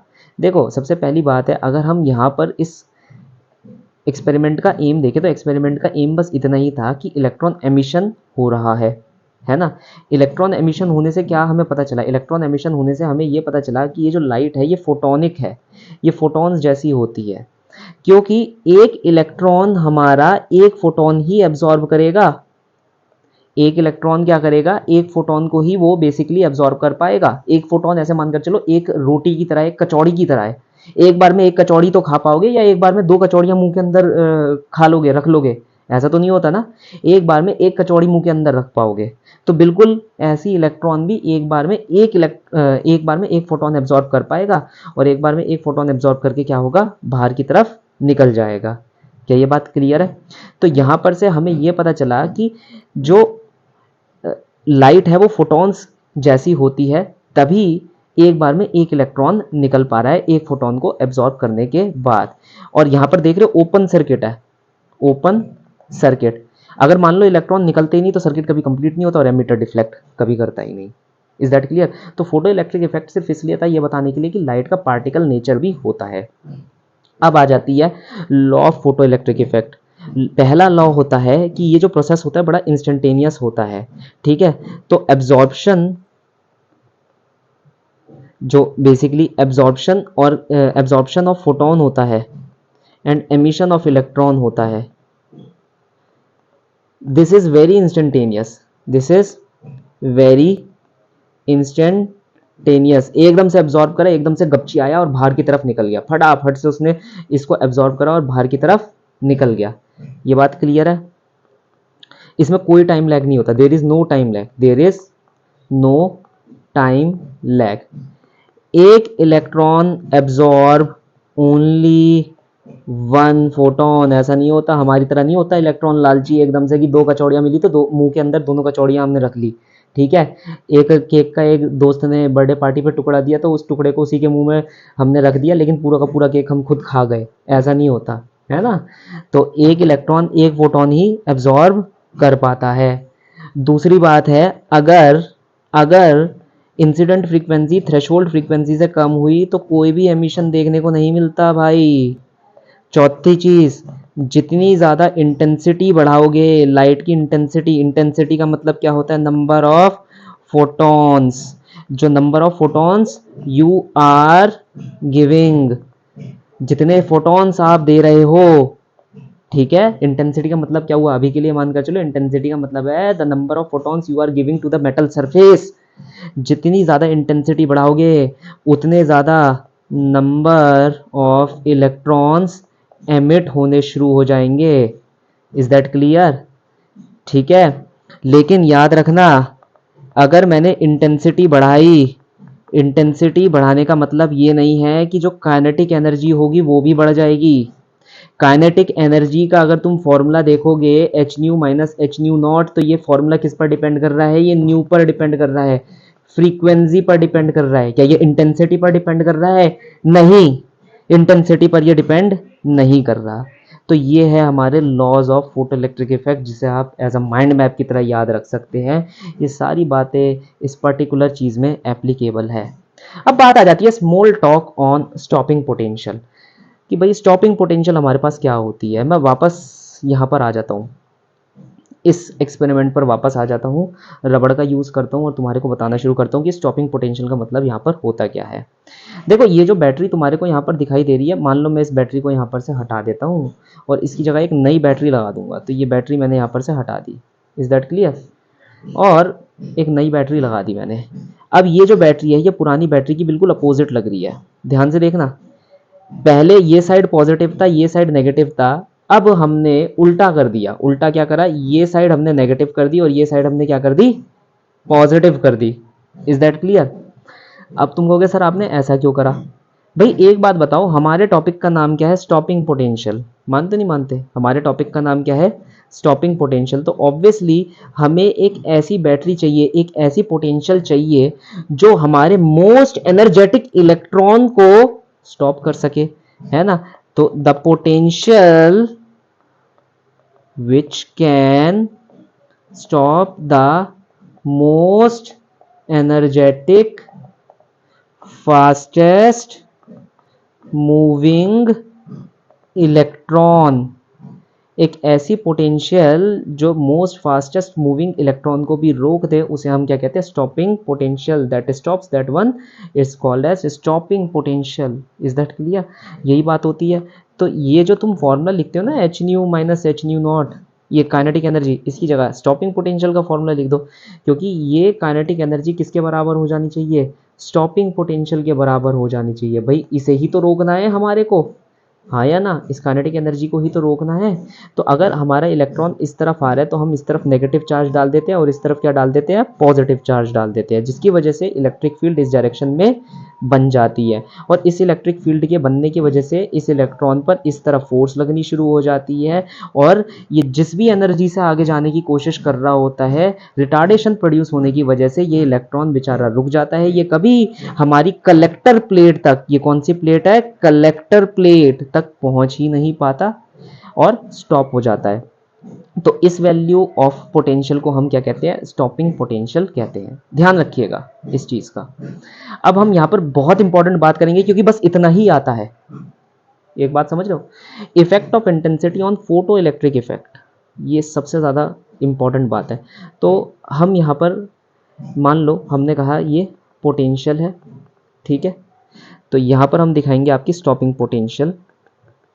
स्टॉपिंग पोटेंशियल, तुम कहोगे सर एक बात बताओ, स्टॉपिंग पोटेंशियल को आप नेगेटिव क्यों दिखा रहे हो? अरे मेरे भाई, अभी हमने बताया ना ये उल्टी लगी होती है, उल्टी लगी है ना, इसलिए हम उसे नेगेटिव में दिखाते हैं। It is in the reversed direction, so that's why we are plotting this stopping potential on the negative side of the axis of the potential. अब हमसे कहा गया कि भाई फोटो इलेक्ट्रिक इफेक्ट पर इंटेंसिटी का क्या फ़र्क पड़ता है। तो मान लो ये करंट है, करंट, फोटो इलेक्ट्रिक करंट। अच्छा, ये जो फोटो इलेक्ट्रिक करंट है जो तुम सोच रहे हो, ये क्या होता है बेसिकली, जो इलेक्ट्रॉन प्रवाह होने शुरू हो जाते हैं, जो इलेक्ट्रॉन सर्किट के अंदर फ्लो करने शुरू हो जाते हैं, उसकी वजह से जो करंट अराइज होता है वही तो फोटो इलेक्ट्रिक करंट है। अब हमसे पूछा गया कि इंटेंसिटी इस पे कैसे इफेक्ट डालेगी, तो ध्यान से देखना, ये एक कर्व बनाया मैंने, this is stopping potential V01, ये स्टॉपिंग पोटेंशियल V01 है। ये बात क्लियर? अब अगर मैं, देख रहे हो, मैं पोटेंशियल बढ़ाए जा रहा हूँ, बढ़ाए जा रहा हूँ, बढ़ाए जा रहा हूँ, बढ़ाए जा रहा हूँ, ठीक है, ये एक इंटेंसिटी का कर्व है, दिस इज इंटेंसिटी I1। एक पर्टिकुलर इंटेंसिटी पर, मैंने यहाँ पर ये इंटेंसिटी कांस्टेंट रखी है, एक पर्टिकुलर इंटेंसिटी पर मैं पोटेंशियल बढ़ाता रहूँ तो उससे जो मेरा फोटो इलेक्ट्रिक करंट है वो भी बढ़ना शुरू हो जाएगा, लेकिन एक समय आएगा जब वो क्या कर जाएगा, सैचुरेट कर जाएगा, उससे आगे वो नहीं बढ़ पाएगा। अगर मुझे और करंट बढ़ाना है तो मुझे क्या करना पड़ेगा, इंटेंसिटी को बढ़ाना पड़ेगा। जैसे ही मैं इंटेंसिटी को I1 से क्या कर देता हूँ, I2 कर देता हूँ माय डियर स्टूडेंट्स, तो क्या होता है, ये जो फोटो इलेक्ट्रिक करंट होता है ये भी हमारा बढ़ जाता है, या ये कह लो सैचुरेशन करंट जो होता है वो हमारा क्या हो जाता है, बढ़ जाता है, इंटेंसिटी I2। ये बात क्लियर? तो इफेक्ट ऑफ इंटेंसिटी क्या है, इंटेंसिटी के बढ़ाने से, इंटेंसिटी के बढ़ाने से फोटो इलेक्ट्रिक करंट और सैचुरेशन करंट, सैचुरेशन करंट का मतलब होता है maximum value of photo electric current. तो सैचुरेशन करंट का मतलब क्या हुआ, maximum value of photo electric current, वो भी क्या होती है, बढ़ जाती है। इंटेंसिटी बढ़ाओगे करंट भी बढ़ जाएगा, लेकिन उससे स्टॉपिंग पोटेंशियल पर कोई फर्क नहीं पड़ेगा। No effect on stopping potential, क्योंकि स्टॉपिंग पोटेंशियल किस पर डिपेंड करती है, stopping potential depend on frequency, stopping potential frequency पर डिपेंड करती है, ना कि इंटेंसिटी पर। बहुत इंपॉर्टेंट बात है, ये याद रखना। अब बात आ जाती है effect of frequency on stopping potential, ये बहुत ज़्यादा इंपॉर्टेंट है। देखो एक चीज़ याद रखना, फ्रीक्वेंसी का कोई भी रिलेशन करंट से नहीं होता। कहने का मतलब है अगर तुम फ्रीक्वेंसी बढ़ाओ तो उसका मतलब ये नहीं है कि तुम्हारा जो करंट है, फोटो इलेक्ट्रिक करंट है, वो भी बढ़ जाएगा। नहीं, ऐसा नहीं होता, कभी भी नहीं होने वाला, हो भी नहीं सकता। Is that clear? क्योंकि देखो यहाँ पर इंटेंसिटी का मतलब है नंबर ऑफ फोटॉन, सभी के लिए मानकर चलो, तो 4 फोटॉन दोगे तो 4 फोटो इलेक्ट्रॉन्स निकल कर आएंगे। Is that clear? लेकिन फ्रीक्वेंसी का मतलब होता है energy of the photon, energy of photon. Is that clear? इसका मतलब है एक फोटोन की कितनी एनर्जी है। अब देखो अगर तुमने एक फोटोन दिया तो ये थोड़ी ना है कि एक फोटोन 2 इलेक्ट्रॉन को एमर्ज आउट करवा देगा, नहीं, एक फोटोन 1 इलेक्ट्रॉन को एमर्ज आउट करवा सकता है ना। 4 फोटोन 4 इलेक्ट्रॉन को एमर्ज आउट करवा सकते हैं, प्रोवाइडेड कि उनकी जो फ्रीक्वेंसी हो वो थ्रेशोल्ड से क्या हो, ज़्यादा हो। ये बात क्लियर है? तो हम यहाँ पर देखेंगे, फिर से हम वही कर्व बनाएंगे, this is the potential, this is the current and this is the stopping potential. तो यहाँ पर मैं 3 कर्व बनाने वाला हूँ ताकि तुम्हारे को और अच्छे से ये चीज़ समझ आ जाए। पहला कर्व हमारे पास ऐसे बनकर आएगा, ये पहला कर्व बन गया। क्लियर है? रफली बना दो यार, तुम्हारे से वहां कोई ये नहीं पूछने वाला कि भाई तू ये कर्व क्यों बना रहा है, वो कर्व क्यों नहीं बना रहा। रफली बनाओ, बिल्कुल फ्री होकर बनाओ। ये पहला कर्व बन गया, ये दूसरा कर्व बन गया, और ये तीसरा कर्व बन गया। तीसरे कर्व के लिए मैं एक और कलर यूज कर लेता हूँ, ये वाला कलर। ठीक है, ये मेरा तीसरा कर्व बन गया। अब यहां पर एक चीज बड़ी ध्यान से देखना, एक चीज बड़ी ध्यान से देखना, ये V01 है, V02 है, और ये वाला पॉइंट है V03। V01, V02, V03। यहाँ पर हमारे पास तीन कर्व जो हैं, तीन कर्व तीन अलग अलग फ्रीक्वेंसियों को दिखा रहे हैं। V01 के लिए फ्रीक्वेंसी 1 है, V02 के लिए फ्रीक्वेंसी 2 है, एंड V03 के लिए फ्रीक्वेंसी हमारे पास क्या है, 3। Is that clear? जिसकी जितनी ज्यादा स्टॉपिंग पोटेंशियल उसकी उतनी ही ज्यादा फ्रीक्वेंसी। देखो सबसे ज्यादा स्टॉपिंग पोटेंशियल किसकी है, V03 की। तो तुम कहोगे यार सर V03 तो ज्यादा नेगेटिव हुआ ना, V03 ज्यादा नेगेटिव हुआ तो उसकी जो फ्रीक्वेंसी है वो ज्यादा कैसी हो गई। बच्चों एक बात बताओ, पोटेंशियल में नेगेटिव पॉजिटिव का क्या रोल यार, है ना? खुद सोचो जरा दिमाग से। नेगेटिव पॉजिटिव उसका सिर्फ साइन है, उसे भूल जाओ, साइन को भूल जाओ, मैग्नीट्यूड को ध्यान रखो। Is that clear? क्योंकि तुम फॉर्मूला क्या लिखते हो, तुम फॉर्मूला लिखते हो भाई मेरे कि E V H nu minus h nu not, E v naught h nu minus h nu naught, ये होता है तुम्हारे पास स्टॉपिंग पोटेंशियल। तो ये जो स्टॉपिंग पोटेंशियल है किस पर डिपेंड कर रही है, न्यू पर डिपेंड कर रही है या नहीं कर रही, हाँ या ना, है ना? तो यहाँ पर जिसकी जितनी ज़्यादा फ्रीक्वेंसी उसकी उतनी ही ज़्यादा स्टॉपिंग पोटेंशियल। नेगेटिव सिर्फ इसलिए दिखाया जाता है क्योंकि हम उसे उल्टा लगा रहे हैं, such that it can stop the fastest moving electron also. यहाँ पर मेन चीज़ क्या है, मेन चीज़ ये है तीनों कर्व के लिए सेम सैचुरेशन करंट है, सेम सैचुरेशन करंट। इससे हमें ये पता चलता है जो सैचुरेशन करंट है वो इंटेंसिटी पर डिपेंड करता है, फ्रीक्वेंसी पर डिपेंड नहीं करता। तो saturation current not dependent upon frequency, वो फ्रीक्वेंसी पर डिपेंड कभी भी नहीं करता। ये सब आपको लिखते जाना है, माइंड मैप की तरह याद करते जाना है। Is that clear? तो सैचुरेशन करंट कभी भी हमारा फ्रीक्वेंसी पर डिपेंड नहीं करता। तो यहाँ पर ग्राफ देखने से हमें पता चला कि frequency of 3 greater than frequency of 2 greater than frequency of 1। Saturation current तीनों का सेम है और सेम रहेगा, लेकिन जो स्टॉपिंग पोटेंशियल है तीनों फ्रीक्वेंसीज की वो अलग अलग होंगी। 3 की V03 हो गई, 2 की V02 हो गई, और 1 की V01 हो गई। Is that clear? इसकी V02 हो गई और इसकी क्या हो गई साहब, V01 हो गई। जहां पर V03 का मैग्नीट्यूड V02 के मैग्नीट्यूड से बड़ा है और V02 का मैग्नीट्यूड V01 के मैग्नीट्यूड से बड़ा है। हमें ये चीज़ ध्यान में रखनी है, ये बहुत ज़्यादा इंपॉर्टेंट चीज़ है। अब एक और चीज़ मैं बता देता हूँ, जो हमने ये फॉर्मूला लिखा था ना, काइनेटिक एनर्जी वाला जो फॉर्मूला लिखा था, या कह लो पोटेंशियल वाला जो हमने फॉर्मूला लिखा था कि kinetic energy equal to h nu minus h nu naught. इस फॉर्मूले को फॉर्मूला ना बोलकर हम लिखते हैं कि this is the photo electric equation, photo electric equation. ये फोटो इलेक्ट्रिक इक्वेशन किसने निकाली थी, आइंस्टाइन की इक्वेशन भी कहलाती है, आइंस्टाइन ने निकाली थी। तो हम इसे क्या कहते हैं भाई, आइंस्टाइन की इक्वेशन। बहुत ध्यान रखना इस चीज़ का कि ये चीज़ क्लियर है। अब हम इससे निकालना क्या चाह रहे हैं, हमारा पॉइंट ऑफ इंटेंशन क्या है इसके बारे में। हम आइंस्टाइन की इस पर्टिकुलर इक्वेशन से निकालना चाहते हैं प्लैंक्स कांस्टेंट को, है ना? तो तुम्हें कैसे लगा कि प्लैंक्स कांस्टेंट कैसे आया, 6.63 10⁻34 की ये जो वैल्यू है प्लैंक्स कांस्टेंट की, ये प्लैंक्स कांस्टेंट की वैल्यू आई कहाँ से? एक्चुअली हमने यहाँ पर इस चीज़ को प्लॉट करा। तो मैं यहाँ काइनेटिक एनर्जी की जगह लिखूंगा ई v naught h nu minus h nu not, और यहाँ पर एक कर्व बनाऊंगा।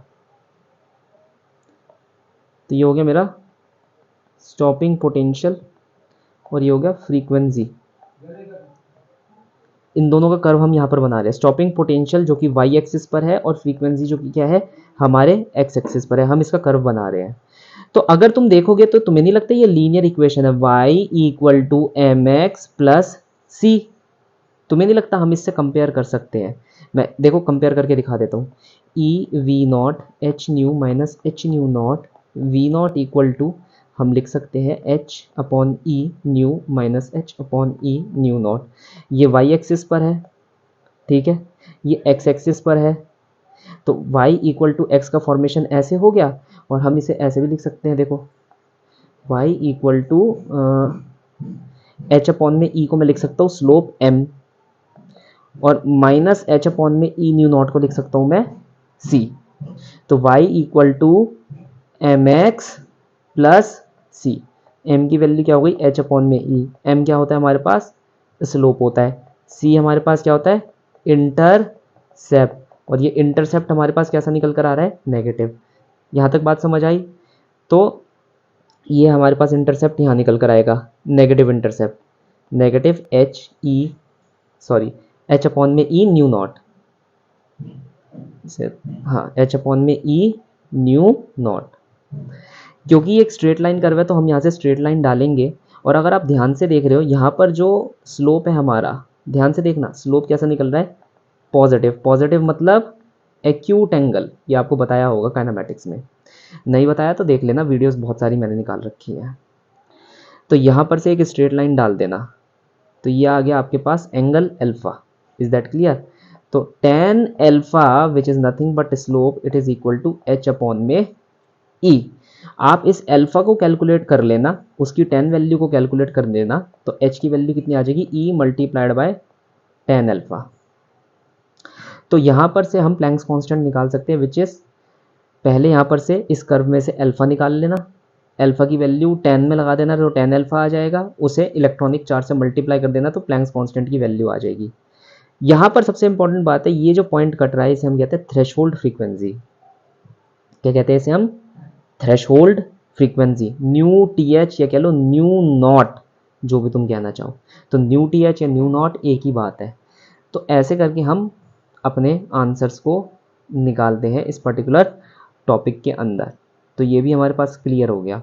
तो इसका क्वेश्चन पता है कैसा आता है, इसका क्वेश्चन ऐसे आएगा, वो ऐसे बना देगा, वो लिख देगा यहाँ पर 45 डिग्री, ठीक है,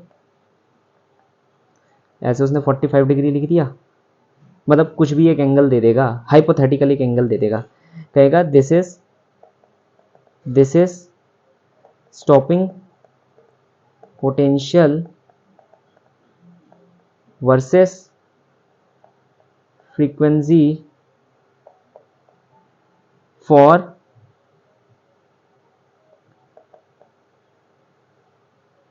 ऐसे लिख लो, this is stopping potential versus frequency curve, ठीक है। फाइंड प्लैंक्स कांस्टेंट, वो कहेगा फाइंड प्लैंक्स कांस्टेंट। तो आपको क्या करना है, आपको लिखना है tan alpha equal to H upon में ई। अल्फा की जगह आप क्या लिख दोगे यहाँ पर 45 डिग्री, तो h will be equal to E. अब तुम कह रहे हो सर यहाँ पर तो h की वैल्यू वो नहीं आई जितनी हमारे को चाहिए, 6.634 10 टू द माइनस 34, ये तो कुछ और ही आ गई, ये तो e के बराबर आ गई, और e का मतलब होता है 1.6 10 टू द माइनस 19। तो यार एक बात बताओ, क्या ये क्वेश्चन कोई रियल क्वेश्चन है, कोई प्रैक्टिकल क्वेश्चन है? ये नहीं। कैसा क्वेश्चन है ये, हाइपोथेटिकल। तो आंसर भी इसका कैसा आ सकता है, हाइपोथेटिकल। तो हर बार एक चीज़ नहीं आने वाली, ठीक है। एक और चीज़ है वो जो तुमसे पूछ सकता है, एक और इसी क्वेश्चन के अंदर वो पूछ सकता है, find new threshold if intercept, मतलब इसकी वैल्यू, यहाँ की वैल्यू दे रखी है 10 या कह लो -10 वोल्ट, ऐसे दे देगा। वो कहेगा इंटरसेप्ट फाइंड आउट करो, अगर आपको ये वो sorry threshold frequency find out करो, अगर आपको यहाँ पर इस इंटरसेप्ट की जो वैल्यू है वो कितनी दे रखी है, -10 वोल्ट दे रखी है। तो बहुत आसान है इस चीज़ को कैलकुलेट करना। भाई तुम्हें पता है वर्टिकली अपोजिट एंगल कितना बन जाता है, ये 45। तो अगर ये लाइन हमारे पास 10 है तो ये वाली लाइन भी हमारे पास कितनी हो जाएगी, 10 हो जाएगी। तो थ्रेशोल्ड फ्रीक्वेंसी कितनी आ गई हमारे पास, 10 हर्ट्ज आ गई। Is that clear? तो ऐसे हाइपोथेटिकल क्वेश्चन बनाने को तो बहुत सारे अनंत क्वेश्चन बन सकते हैं, हमें पता भी नहीं कि ये कितने टाइप के क्वेश्चन हमारे पास बनकर आ सकते हैं। Is that clear? तो ऐसे करके हमें सारी चीज़ों को करना है। अब हम इसके क्वेश्चन करना स्टार्ट करेंगे। मीनवाइल आप लोग अपने नोट्स को लिख लीजिए और एक बार रीअरेंज कर लीजिए, क्योंकि अब क्वेश्चन का समय आ चुका है। इसके जो क्वेश्चन होते हैं वो काफ़ी आसान होते हैं करने, क्योंकि एक ही फॉर्मूला हम बार बार लगा रहे होते हैं। तो आप देखेंगे इन एरे ऑफ क्वेश्चन में सिर्फ एक ही फॉर्मूला हम बार बार लगाते रहेंगे। जैसे हम यहाँ पर से शुरू करते हैं, कह रहे हैं when a light of frequency 2 nu naught where nu naught is the threshold frequency is incident on the metal plate the maximum velocity of the electron is v1। तो हम यहाँ पर देख पा रहे हैं कि मैक्सिमम वेलोसिटी v1 है for an incident of 2 nu not frequency. Is that clear? When the frequency of incident radiation is increased to 5 v not, ठीक है लो 5 न्यू नॉट जब हमने इंक्रीज कर दी तो वहाँ पर वेलोसिटी कितनी हो गई? 2 हो गई। हमारे को क्या निकालना है? v1 रेशो v2 निकालना है। Is that clear? The ratio of v1 to v2 is, तो हम यहाँ पर अगर देखें फॉर्मूला कौन सा लगाएंगे? फॉर्मूला तो वही हमारे को लगाना है, half m v square equal to h nu minus h nu naught.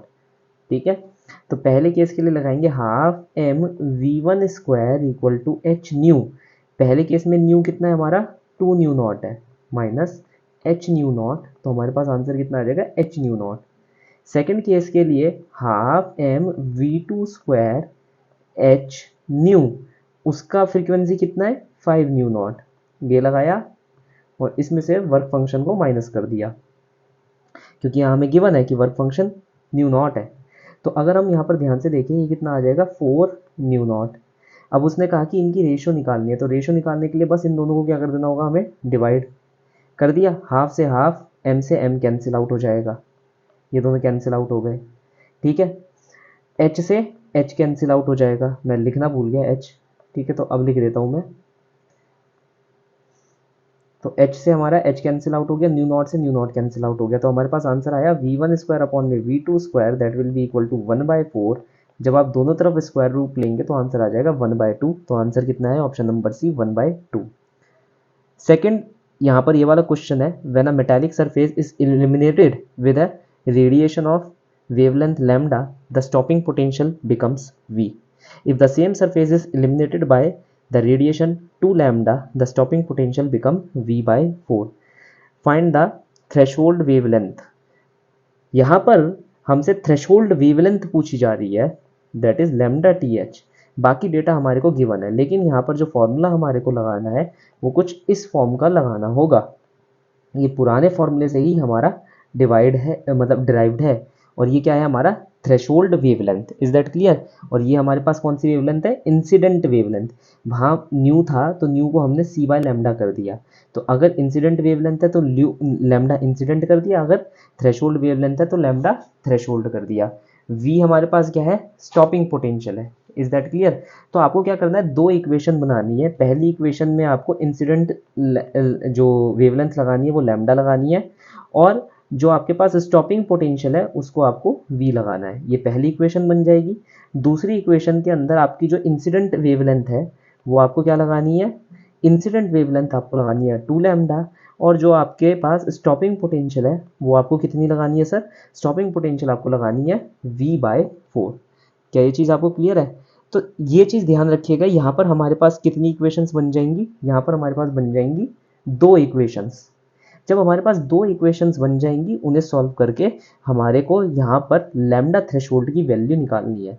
ये आपका काम है, प्लीज़ आप करिएगा और कमेंट सेक्शन में ज़रूर लिखिएगा, तो फिर मैं इसमें से बता दूंगा कि इसमें से कौन सा आंसर सही है।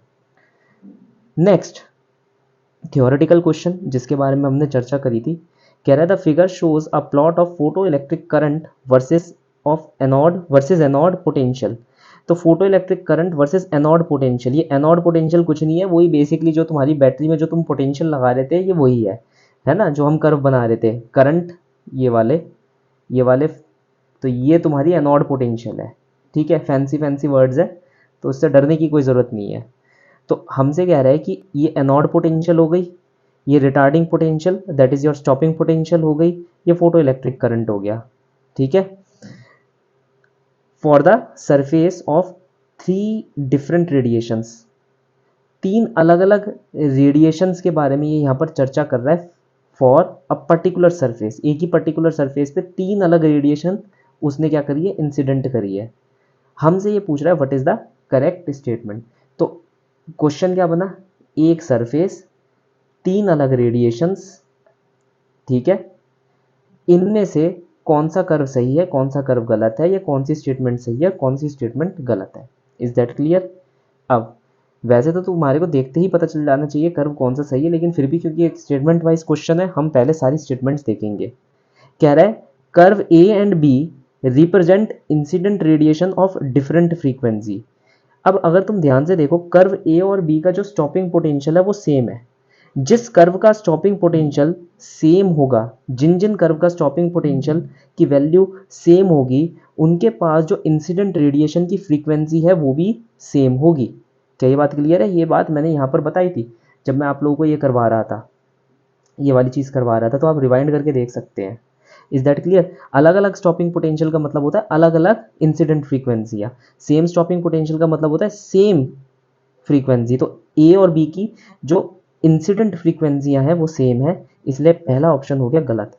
दूसरा ऑप्शन कह रहा है curve a and b represent incident radiation of same frequency but different intensities. और बिल्कुल ये बात सही है, हमारे को देखते ही पता लग रहा है यहाँ पर कि भले ही इन दोनों के पास इंसिडेंट रेडिएशन फ्रीक्वेंसी सेम है, लेकिन ए की जो इंटेंसिटी है, मैंने यहाँ इंटेंसिटी आई डैश ए से दिखा दी, और बी की जो इंटेंसिटी है वो मैंने दिखाई आई डैश बी से। क्योंकि बी का जो सैचुरेटेड करंट है, आप देख पा रहे हैं, वो सैचुरेटेड करंट ज़्यादा है ए से, बी का सैचुरेटेड करंट ज़्यादा है ए से। तो हम ये कह सकते हैं कि intensity of B is much more greater than that of intensity of A. क्या ये चीज़ सही है? यस। तो ये हमारी स्टेटमेंट करेक्ट हो गई। तो तुम कहोगे यार फिर तो दो इक्वेशन, दो जो स्टेटमेंट लिखे मैं तो उन्हें देखूंगा ही नहीं, बस ठीक है, एक एक स्टेटमेंट आ गई तो ठीक है, काफ़ी है, SCQ ही तो है, सिंगल चॉइस करेक्ट। नहीं, ऐसा नहीं है, हम थोड़ा सा और देख लेते हैं। B and C represent incident radiation of different frequency. B और सी के पास जो इंसिडेंट रेडिएशंस की फ्रीक्वेंसी है वो डिफरेंट है, और उनकी वो कह रहा है इंटेंसिटी अभी डिफरेंट है। हाँ या ना? देखो यहाँ पर स्टेटमेंट का जो पहली लाइन है, दोनों के पास अलग अलग फ्रीक्वेंसियाँ हैं, ये बात बिल्कुल सही है। क्यों? क्योंकि दोनों की स्टॉपिंग पोटेंशियल अलग अलग है। लेकिन अगर तुम ध्यान से देखोगे तो दोनों एक जगह जाकर मर्ज आउट हो रहे हैं, दैट इज दोनों का सैचुरेशन करंट सेम है। सैचुरेशन करंट सेम होने का मतलब क्या हो गया? दोनों के पास सेम इंटेंसिटी है, तो यहाँ पर ये गलत हो गई। Curve b and C represent incident radiation of same frequency having same intensity. कह रहा है बी और सी बता रहा है कि उनके पास जो रेडिएशंस है वो सेम फ्रीक्वेंसी की है और इंटेंसिटी अभी सेम है। देखो इंटेंसिटी तो सेम है, लेकिन फ्रीक्वेंसियाँ अलग अलग है, बी की अलग है और सी की अलग है, तो ये वाली लाइन भी गलत हो गई। बहुत इंपॉर्टेंट क्वेश्चन है ये वाला। क्वेश्चन तो भाई तुम लोग करोगे, ये तुम लोग डिजर्व करते हो। देखते ही बताना है कि काइनेटिक एनर्जी वर्सेस फ्रीक्वेंसी का कौन सा कर्व सही है। मैं इसके बारे में कुछ नहीं बताने वाला, मैं डायरेक्टली आगे आ जाता हूँ कॉम्पटन इफेक्ट पर। तो कॉम्पटन इफेक्ट बहुत ही ज़्यादा, ये कह लो इम्पॉर्टेंट इफेक्ट है अगर तुम ये पढ़ रहे हो। कॉम्पटन इफेक्ट में होता क्या है मैं बताता हूँ। यहाँ पर तुम्हारे को ये देखने को मिलता है कि तुम्हारे पास एक एटम है, मान लो ये रहा तुम्हारा मेटल का एटम, ये मेटल का एटम है। यहां पर तुम्हारे पास क्या है, उसका एक इलेक्ट्रॉन है। अब तुम क्या करते हो, एक फोटोन लेते हो, बहुत ही हाई एनर्जाइज्ड फोटोन। अब मेन बात क्या होती है, मैं यहां पर मेंशन कर रहा हूं हाई एनर्जाइज्ड फोटोन, क्योंकि जो एनर्जी होती है वो 1/λ, that is it is inversely proportional to lambda. हमने फॉर्मूला लिखा था ना, E = hc/λ। तो E की जो वैल्यू होती है वो लैम्डा की इनवर्सली प्रोपोर्शनल होती है। तो अगर यहाँ पर फोटोन की एनर्जी बहुत ज़्यादा है तो उसका लैम्डा बहुत छोटा होता है, उसकी वेवलेंथ बहुत छोटी होती है। यह फोटोन क्या करता है, इस इलेक्ट्रॉन से टकराता है, कोलॉइड करता है। एक बार जब ये कोलॉइड कर जाता है तो ये किसी एक पर्टिकुलर एंगल पर with respect to this vertical this horizontal line वो चला जाता है, तो वो डिफ्लेक्ट हो गया, इसे हम कहते हैं डिफ्लेक्टिंग एंगल। याद आया? डिफ्लेक्टिंग एंगल सबको पता होता है डिफ्लेक्टिंग एंगल क्या होता है। तो अगर जिसे नहीं पता वो मैं बता देता हूँ भाई। डिफ्लेक्टिंग एंगल का मतलब होता है, या डिविएशन एंगल का मतलब होता है, तुम यहाँ इस लाइन में जाना चाह रहे थे, तुम सीधा जाना चाह रहे थे, तुम किसी चीज़ से टकराए और किसी और दिशा में निकल गए, तो जो ये ओल्ड डायरेक्शन है जिस डायरेक्शन में तुम जाना चाहते थे, और जो ये न्यू डायरेक्शन है जिस नए डायरेक्शन के अंदर तुम चले गए, इनके बीच में ये जो एंगल आते हैं उसे हम कहते हैं angle of deviation. Is that clear? तो डिफ्लेक्शन एंगल कह लो, एंगल ऑफ डिविएशन कह लो, जो तुम्हारा मन करे तुम इस वक्त वो कह सकते हो। मेन बात ये है कि ये वह एंगल है जिससे तुम डिविएट कर गए फ्रॉम द ओरिजिनल पाथ। खैर, हम यहाँ पर ये देखेंगे इस कोलिजन की वजह से होता क्या है कि यहाँ पर ये जो चला गया फोटोन, जो मतलब टकरा कर चला गया, ये जो फोटोन होता है, इस फोटोन की एनर्जी हो जाती है कम। अब एनर्जी कम हो जाती है तो इसकी जो वेवलेंथ होती है वो बढ़ जाती है। यही कॉम्पटन इफेक्ट है कि भाई एक फोटोन, हाईली एनर्जेटिक फोटोन आया, उसने नॉक ऑफ करा एक इलेक्ट्रॉन को, उसने इजेक्ट करवा दिया एक इलेक्ट्रॉन को, और खुद वो किसी और जगह स्कैटर हो गया, चला गया, दूर भाग गया, डिफ्लेक्ट हो गया। तो उसकी वजह से क्या होता है, जो उसकी वेवलेंथ होती है वो बढ़ जाती है। ये बढ़ी हुई वेवलेंथ निकालने के लिए जो साइंटिस्ट थे उन्होंने ये फॉर्मूला इजाद करा, lambda dash which is the new wavelength minus lambda that will be equal to H upon में M C naught 1 minus cos phi, जहाँ पर फाई हमारा डिफ्लेक्शन एंगल है, जो भी हम ये वाला एंगल लेते हैं। एम जो होता है वो हमारा क्या है, मास ऑफ इलेक्ट्रॉन है, और जो आपके पास सी है वो तो आपको पता ही है क्या होती है, स्पीड ऑफ लाइट होती है, ये बताने की कोई मुझे ज़रूरत है नहीं। एच हमारे पास प्लैंक्स कांस्टेंट होता है। तो अब मेन बात ये आई, क्वेश्चन में ये आता है ये चीज़ मैक्सिमम कब होगी, किस एंगल पर ये मैक्सिमम होगी। तो याद रखना ये इस वाले एंगल पर मैक्सिमम हो जाती है, फाई की वैल्यू जब 180 डिग्री हो जाती है, क्योंकि जैसे ही फाई की वैल्यू 180 डिग्री हो जाती है, ये हो जाता है एच अपॉन में M C naught 1 minus minus 1 that will be 2 h upon में एम सी नॉट। ये बात समझ गए? ये जो चीज़ होती है इसे हम कहते हैं कॉम्पटन शिफ्ट। क्या कहते हैं इसे हम? Compton shift. ये ध्यान रखना, इस फॉर्मूले को ध्यान रखना, इस स्कैटरिंग एंगल को ध्यान रखना, इससे ज़्यादा इसके अंदर और कुछ है नहीं बताने के लिए। सबसे सरल शब्दों में मैंने ये चीज़ बता दी। यहाँ पर कॉम्पटन इफेक्ट हमारा क्या हो जाता है, ख़त्म हो जाता है। अब जो हम चर्चा करने वाले हैं वो ये है वेव नेचर ऑफ मैटर की। तो तुम बोलोगे कि सर ये वेव नेचर ऑफ मैटर क्या है? मैंने तुम्हें क्लास के अंदर पढ़ाया था कि हमारे पास बेसिकली अगर कोई इलेक्ट्रॉन है या कोई भी चार्ज पार्टिकल है, मान लो कोई भी एक चार्ज पार्टिकल है, जब वो एक्सेलरेट करता है तो वो ईएम वेव्स छोड़ता है। क्या छोड़ता है? EM waves. अब मेन बात ये हुई, तुम ये सोचो कुछ और भी तो अनचार्ज पार्टिकल्स होंगे, है ना, जो कि दौड़ रहे हैं, भाग रहे हैं, घूम रहे हैं, चल रहे हैं। तो जब वो चलना शुरू कर देते हैं, जब वो गति हासिल कर लेते हैं, तो वो जन्म देते हैं मैटर वेव्स को। किनको? मैटर वेव्स को। अब यह जो मैटर वेव्स होती हैं, इन्हें चार्ज का कोई मतलब नहीं होता, इन्हें चार्ज से कोई मतलब नहीं होता। मैटर वेव को चार्ज से कोई मतलब नहीं होता। चाहे एक चार्ज बॉडी हो, चाहे एक अनचार्ज बॉडी हो, दोनों मैटर वेव जनरेट कर सकती है। ये इनकी सबसे पहली कह लो प्रॉपर्टी होती है मैटर वेव की। तो तुम लोग कहोगे सर अगर ऐसी बात है तो आप और हम भी तो मैटर वेव हो सकते हैं, है ना? तो मैं कहूँगा हाँ बिल्कुल सही, मगर सरकास्टिकली कहूँगा मैं हाँ। क्यों? अभी तुम समझ जाओगे। देखो मैटर वेव, तुम कहो तुम न्यूट्रॉन के साथ सर हो सकती है मैटर वेव, मैं कहूँगा हाँ हो सकती है, न्यूट्रॉन के साथ हो सकती है। ठीक है। तुम कहो सर मैटर वेव किसी और छोटे मोटे पार्टिकल के साथ हो सकती है, माइक्रोस्कोपिक पार्टिकल के साथ जो चार्ज या अनचार्ज है, तो मैं कहूँगा हाँ हो सकती है। फिर तुम कहोगे सर मैटर वेव आपके साथ हो सकती है, मैं कहूँगा अगर मैटर वेव मेरे साथ हो सकती है तो मैटर वेव क्या हाथी के साथ नहीं हो सकती? देखो हो तो सबके साथ सकती है, लेकिन उसकी वैल्यू जो है वो वेरी कर जाएगी, इतनी ज़्यादा नेग्लिजिबल हो जाएगी कि फिर कोई फ़र्क नहीं पड़ने वाला। तो चलो आते हैं पहले वेव नेचर ऑफ मैटर के बारे में। तो अभी हमने फोटोन के बारे में पढ़ा और मैं फोटोन से ये चीज़ डिराइव करूँगा। हमने फोटोन का अभी अभी आंसर निकाला। क्या निकाला? फोटोन में हमने देखा ई की वैल्यू किसके बराबर होती है? एम सी स्क्वायर के बराबर होती है। जहाँ पर अगर हम इस चीज़ को तोड़ें तो हम इसे लिख सकते हैं एम सी मल्टीप्लाई सी। ये एम सी वो एम सी नहीं है जो तुम सोच रहे हो, this is the momentum which is carried by the photon. Is that clear? This is the momentum which is carried by the photon. तो हम इसे लिख सकते हैं E equal to P multiply C. अब यहाँ पर एक बहुत ही ज़्यादा इम्पॉर्टेंट बात यह है कि यहाँ पर जो स्पीड ऑफ लाइट ले रखी है, क्या हमें पहले पता था कि स्पीड ऑफ लाइट ही है जो एब्सोल्यूट है? नहीं, वहाँ पर कोई और वेलोसिटी भी हो सकती थी जो एब्सोल्यूट हो सकती थी। तो याद रखना ये स्पीड ऑफ लाइट जब पहले पता नहीं था तो हम इसे एज अ वेलोसिटी v की तरह भी क्या करते थे, ट्रीट करते थे, है ना?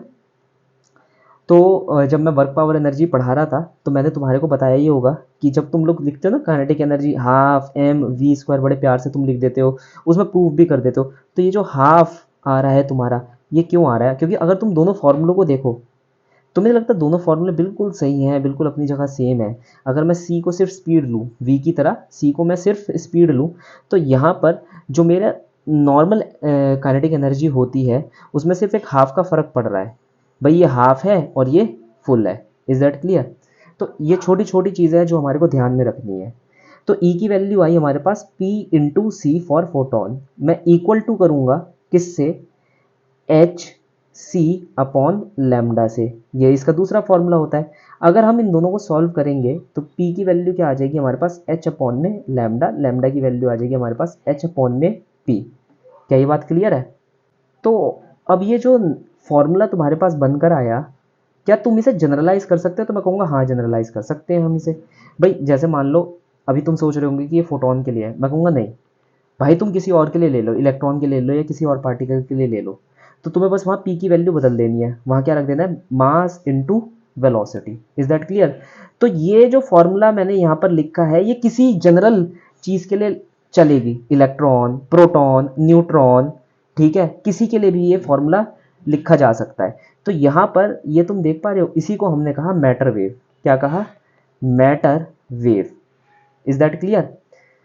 अब अगर तुमने फोटोन के लिए लिखनी है तो पी की जगह एम सी लिख देना।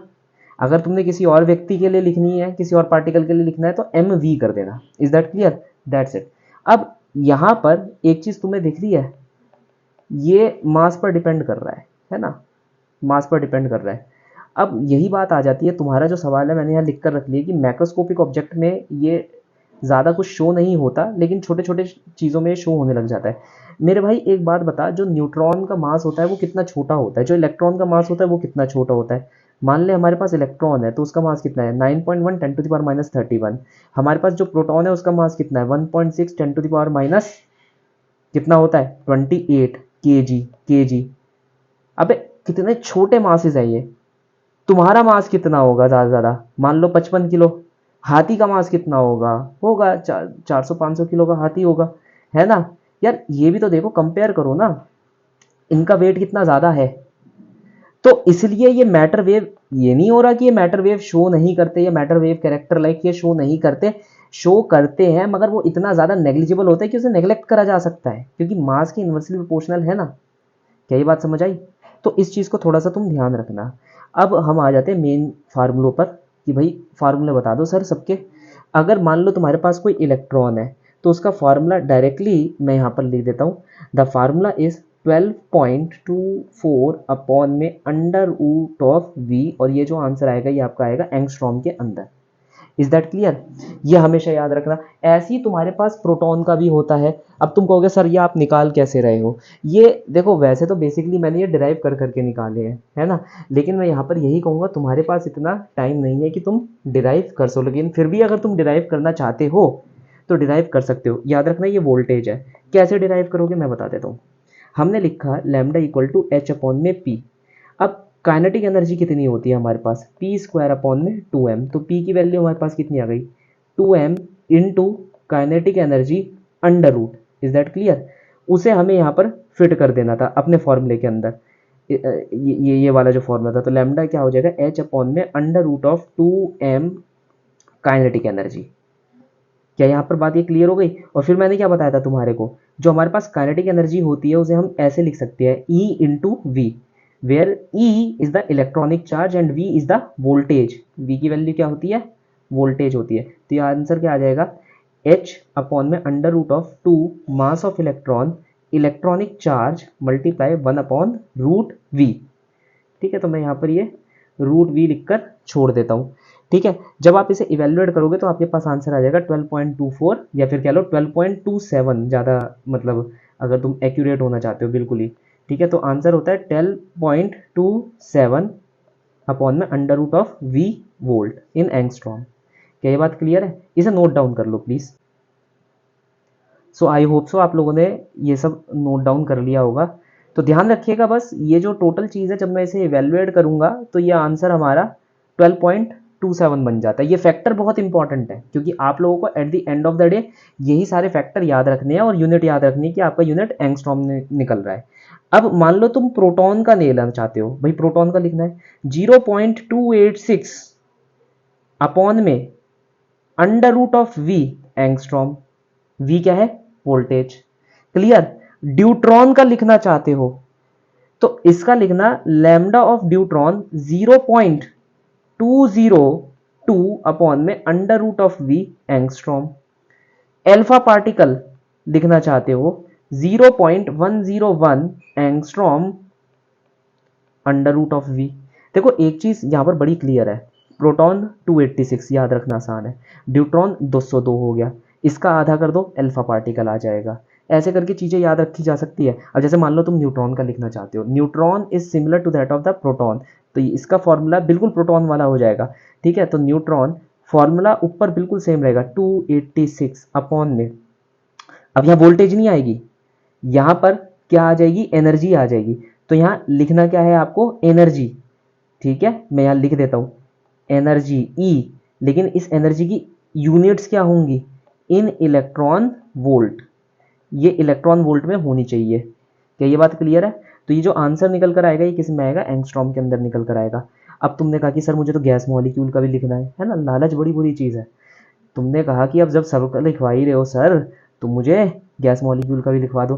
गैस मॉलिक्यूल का लिखने के लिए प्लीज ये इस फॉर्मूले को फॉलो करें, lambda equal to H upon में under root of 2 mass of gas molecule. अब ये इलेक्ट्रॉन का मास नहीं रहेगा, गैस मॉलिक्यूल का मास हो जाएगा, और एनर्जी ऑफ गैस मॉलिक्यूल। तो याद है केटीजी में हमने पढ़ा था कि सारी की सारी जो एनर्जी होती है, चाहे तुम काइनेटिक ले लो, वो भी एक तरीके से क्या है? इंटरनल एनर्जी ही है ना?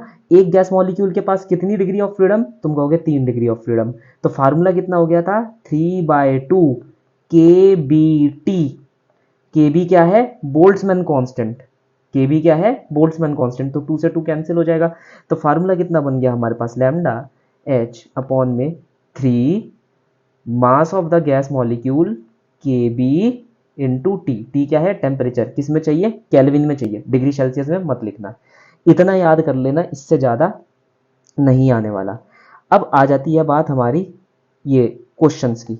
तो हमसे क्या कहा जा रहा है? देखो क्वेश्चन कितना इजी इजी सा है कि a proton and an alpha particle accelerated from the rest from the same energy. दोनों प्रोटॉन और अल्फा पार्टिकल, भाई प्रोटॉन का मास कितना होता है? m, हमारे पास इसका चार्ज कितना होता है? e। अल्फा पार्टिकल अगर हम ध्यान दें, अल्फा पार्टिकल क्या होता है? 2He4, मतलब इसका जो मास होता है 4 गुना प्रोटॉन के बराबर होता है और इसका जो चार्ज होता है 2 गुना होता है। क्या यहाँ तक ये बात क्लियर है? ठीक है, उसने कहा फाइंड लैम्डा पी और लैम्डा अल्फा, इन दोनों की हमारे को क्या निकालनी है? रेशो। अब तुम फटाफट से यहाँ पर ये सोचोगे यार मैं फटाफट से ये वाला फार्मूला लगा देता हूँ, तो देखो लगा सकते हो, ऐसी कोई बड़ी बात नहीं है, लेकिन आंसर लंबा आ जाएगा। हम ओल्ड स्कूल मेथड पर रहेंगे। क्या फॉर्मूला था? एच अपॉन में, हाँ बोलो क्या फॉर्मूला था? एच अपॉन में क्या था? Mass into 2 into kinetic energy. ये वाला फॉर्मूला था कि नहीं था? तो ये फॉर्मूला आपको याद रखना है, ये बेस फॉर्मूला है। ऐसे क्वेश्चनों के अंदर यही फॉर्मूला यूज होगा और जल्दी से जल्दी आपके पास क्या आ जाएगा? आंसर निकल कर आ जाएगा।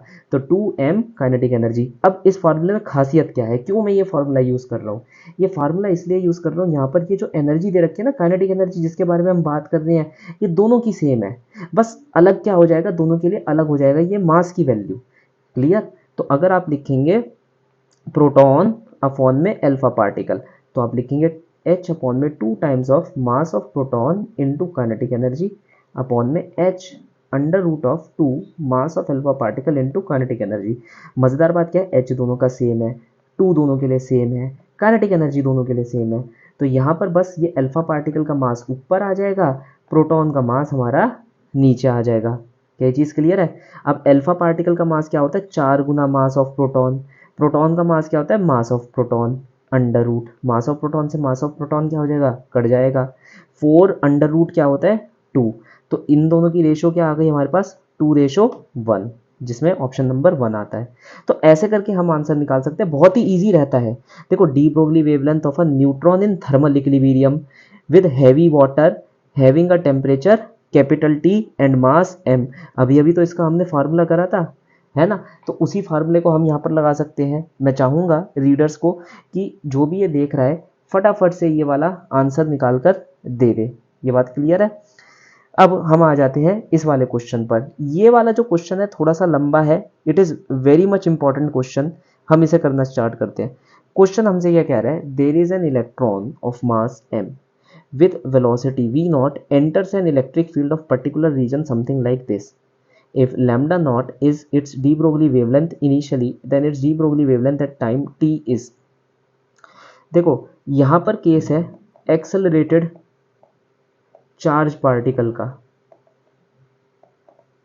प्रॉब्लम ये आ रही है, जब तुम एक्सेलरेट करते हो तो तुम्हारी जो वेलोसिटी है वो भी बढ़ती है। वेलोसिटी बढ़ने से मोमेंटम बढ़ता है, ठीक है। या तो वेलोसिटी बढ़ेगी तो मोमेंटम बढ़ेगा, मोमेंटम बढ़ेगा तो लैम्डा पर असर पड़ जाएगा।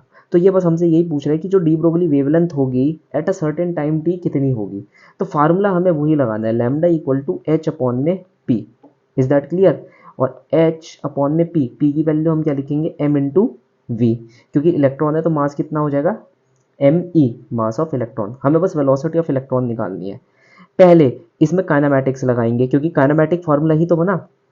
हमारे को वेलोसिटी क्या दे रखी है, v equal to v naught i cap, और इलेक्ट्रिक फील्ड क्या दे रखी है, E naught minus i cap.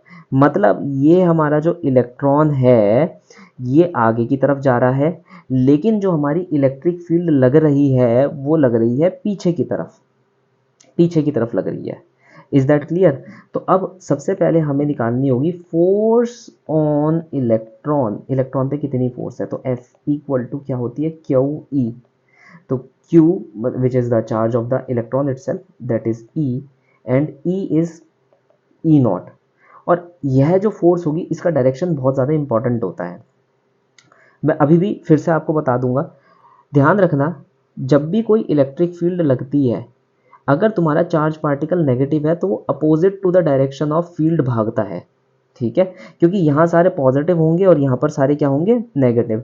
तो इसलिए जो इलेक्ट्रॉन होगा ये इस तरफ भागने की कोशिश करेगा। तो इसके ऊपर अट्रैक्टिव फोर्स कहाँ लग रही होगी, आगे की तरफ लग रही होगी अट्रैक्टिव फोर्स। क्या ये बात क्लियर है। तो इसके ऊपर जो फोर्स लग रही है वो क्यू ई लग रही है, लेकिन उसका डायरेक्शन किस तरफ है, उसका डायरेक्शन है राइट हैंड साइड पर। क्लियर, क्योंकि सारे पॉजिटिव चार्ज वहीं पर तो होंगे। अब जब हमने यहाँ पर ये फोर्स निकाल ली है तो एक्सेलरेशन निकालेंगे। फोर्स इक्वल टू क्या होता है, मास इनटू एक्सेलरेशन। तो एक्सेलरेशन कितना हो गया, force upon mass, that is E not upon में एम। ये हमारे पास एक्सेलरेशन आ गया। एक्सेलरेशन का डायरेक्शन क्या है, प्लस आई कैप, मतलब भागता हुआ ये आगे की तरफ जा रहा है। अब velocity at a certain time t हमारे को निकालनी है, तो हम लगाएंगे final velocity, initial velocity plus a T.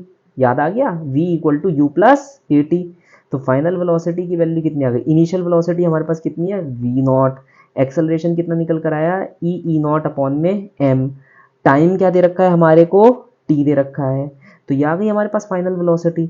अब इस फार्मूले में आप लगा दीजिए h अपॉन में m v not plus E not upon में m इंटू टी। ये बात क्लियर है। ये आ गई लैम्डा। ये लैम्डा किस समय आई है, lambda at a certain time T आई है। Is that clear.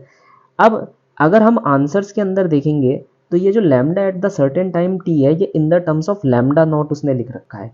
तो पहले हमें लैम्डा नॉट निकालना पड़ेगा। तो लैम्डा नॉट क्या है, इनिशियल लैम्डा है, इनिशियल। तो लैम्डा नॉट का फॉर्मूला लिखूंगा एच अपॉन में एम वी नॉट। क्या ये चीज़ हमारी क्लियर है। ये हमारी इक्वेशन नंबर 1 हो गई, ये हमारी इक्वेशन नंबर 2 हो गई। बस हम इन दोनों इक्वेशन को डिवाइड कर देंगे। क्या ये बात क्लियर है। तो इन दोनों इक्वेशन को जब आप डिवाइड कर देंगे आपके पास यहाँ पर आपका डिजायरेबल रिजल्ट आ जाएगा। मैं एक बार करके दिखा देता हूँ। Lambda at a certain time t हमारे पास कितना निकल कर आया, एच अपॉन में M we naught plus E upon में एम टी अपॉन में लैम्डा नॉट। और लैम्डा नॉट की वैल्यू कितनी है, एच अपॉन में एम वी नॉट। जो कटे उसे काट दो, एच से एच काट दिया, एम से एम काट दिया, काट दिया। जो ऊपर जाए उसे ऊपर ले जाओ, जो नीचे आना चाहे उसे नीचे ले आओ। तो वी नॉट अपॉन में कितना हो जाएगा, वी नॉट प्लस ई अपॉन में एम टी। ये बात क्लियर हो गई। लैम्डा अपॉन में लैम्डा नॉट, इसे आप ले जाओ अपने राइट हैंड साइड पर, तो आंसर कितना आ जाएगा, लैम्डा वी नॉट अपॉन में we naught plus E upon में एम इंटू टी। अब क्वेश्चन के अंदर देखोगे तो लैम्डा नॉट के साथ वी नॉट मल्टीप्लाई नहीं हो रहा, तो इस वी नॉट को नीचे वाली इक्वेशन से डिवाइड कर दो, तो लैम्डा नॉट अपॉन में we naught plus E upon में एम वी नॉट टी। ये बात क्लियर है? वी नॉट से वी नॉट कैंसिल हो जाएगा, तो लैम्डा नॉट 1 प्लस ई अपॉन में M we naught T will be the required answer which is the option number C. ऐसा करके हमें आंसर निकाल देना है, इसमें ज़्यादा सोचने वाली कोई बात नहीं है। ये बात क्लियर है? यहाँ पर ये क्वेश्चन भी हो गया। ये वाला क्वेश्चन कर लोगे या नहीं कर पाओगे, जल्दी बताओ। चलो मैं ही कर देता हूँ। Electron of mass m and a photon have same energy. एक ये इंपॉर्टेंट क्वेश्चन है, याद रखना, इस पर लगा लो स्टार, ये इंपॉर्टेंट है। कह रहे एक इलेक्ट्रॉन है जिसका मास m है और एक फोटोन है, उन दोनों के पास सेम एनर्जी है, तो energy of electron is equal to energy of photon. हमसे ये कह रहा है the ratio of de Broglie wavelength associated with them. देखो अगर मैं मान लो फोटोन की लिखता हूं, एनर्जी ऑफ फोटोन कितनी होती है, M C square, that is P into C. तो अगर मैं मोमेंटम ऑफ फोटोन लिखूंगा तो वो क्या हो जाएगा, एनर्जी अपॉन में सी। तो बस मैं ये लिखकर छोड़ दूंगा, एच अपॉन में p equal to H upon में ई अपॉन में सी। अब बात आई हमारे इलेक्ट्रॉन भाई की। इलेक्ट्रॉन के लिए आंसर हमने क्या लिखा था, एच अपॉन में 2 mass of electron into energy. Is that clear? Kinetic energy. अब मेन बात यह है कि दोनों की एनर्जी सेम है, तो एनर्जी लगा दी। देखो यहाँ पर ये इंपॉर्टेंट क्वेश्चन क्यों है, क्योंकि दोनों का फार्मूला बिल्कुल अलग है ना। यही फार्मूले से ये फार्मूला डिराइव हुआ है, लेकिन इलेक्ट्रॉन के लिए आपको ये वाला फार्मूला यूज करना है, क्योंकि फोटोन के लिए एम सी स्क्वायर यूज होता है, लेकिन जो इलेक्ट्रॉन होता है उसके लिए एम वी स्क्वायर बाय 2 ये यूज होता है। There is an extra factor of 2 over here, electron for electron specifically. तो इसलिए आपको ये चीज़ थोड़ा सा ध्यान में रखनी है। उसने कहा कुछ मत करो, बस इन दोनों की रेशो ले लो। इन दोनों की क्या ले लो आप, रेशो ले लो। तो रेशो लेने में हमारे को क्या प्रॉब्लम है, ले लो भाई, इलेक्ट्रॉन अपॉन में फोटोन, इलेक्ट्रॉन अपॉन फोटोन। तो इलेक्ट्रॉन कितनी है और फोटोन हमारे पास कितनी है, इसे थोड़ा सा रीअरेंज करेंगे, एच से एच को काट देना, ई को ऊपर ले गए हम, ई ऊपर आ गया, सी नीचे रह गया, ई यहाँ पर आ गया, सी नीचे रह गया, ये भी नीचे आ गया, 1 upon under root of 2m e. ये चीज़ क्लियर है? अब देखो ये ई अंडर रूट में है, तो इसे मैं लिख सकता हूँ, इस वाले ई को जो ये यहाँ ऊपर है, इस वाले ई को मैं लिख सकता हूँ अंडर रूट ई, अंडर रूट ई। तो अंडर रूट ई से ये वाला ई कट जाएगा, तो 1 upon c whole to the under root e upon में 2m। That will be the correct answer. ये कौन सा ऑप्शन हो गया हमारा, option number D. Is that clear? तो ऐसे करके हमारे को आंसर निकालने हैं। इसके साथ मैं इस लेक्चर का समापन करता हूँ। आप सबको ये लेक्चर पसंद आया तो लाइक शेयर एंड सब्सक्राइब ज़रूर कर दे। हम आपसे एक नई वीडियो के अंदर मिलेंगे और उसके अंदर भी हम कुछ नए रोचक टॉपिक्स के बारे में और क्रैश कोर्स के बारे में डिस्कस करेंगे। Thank you.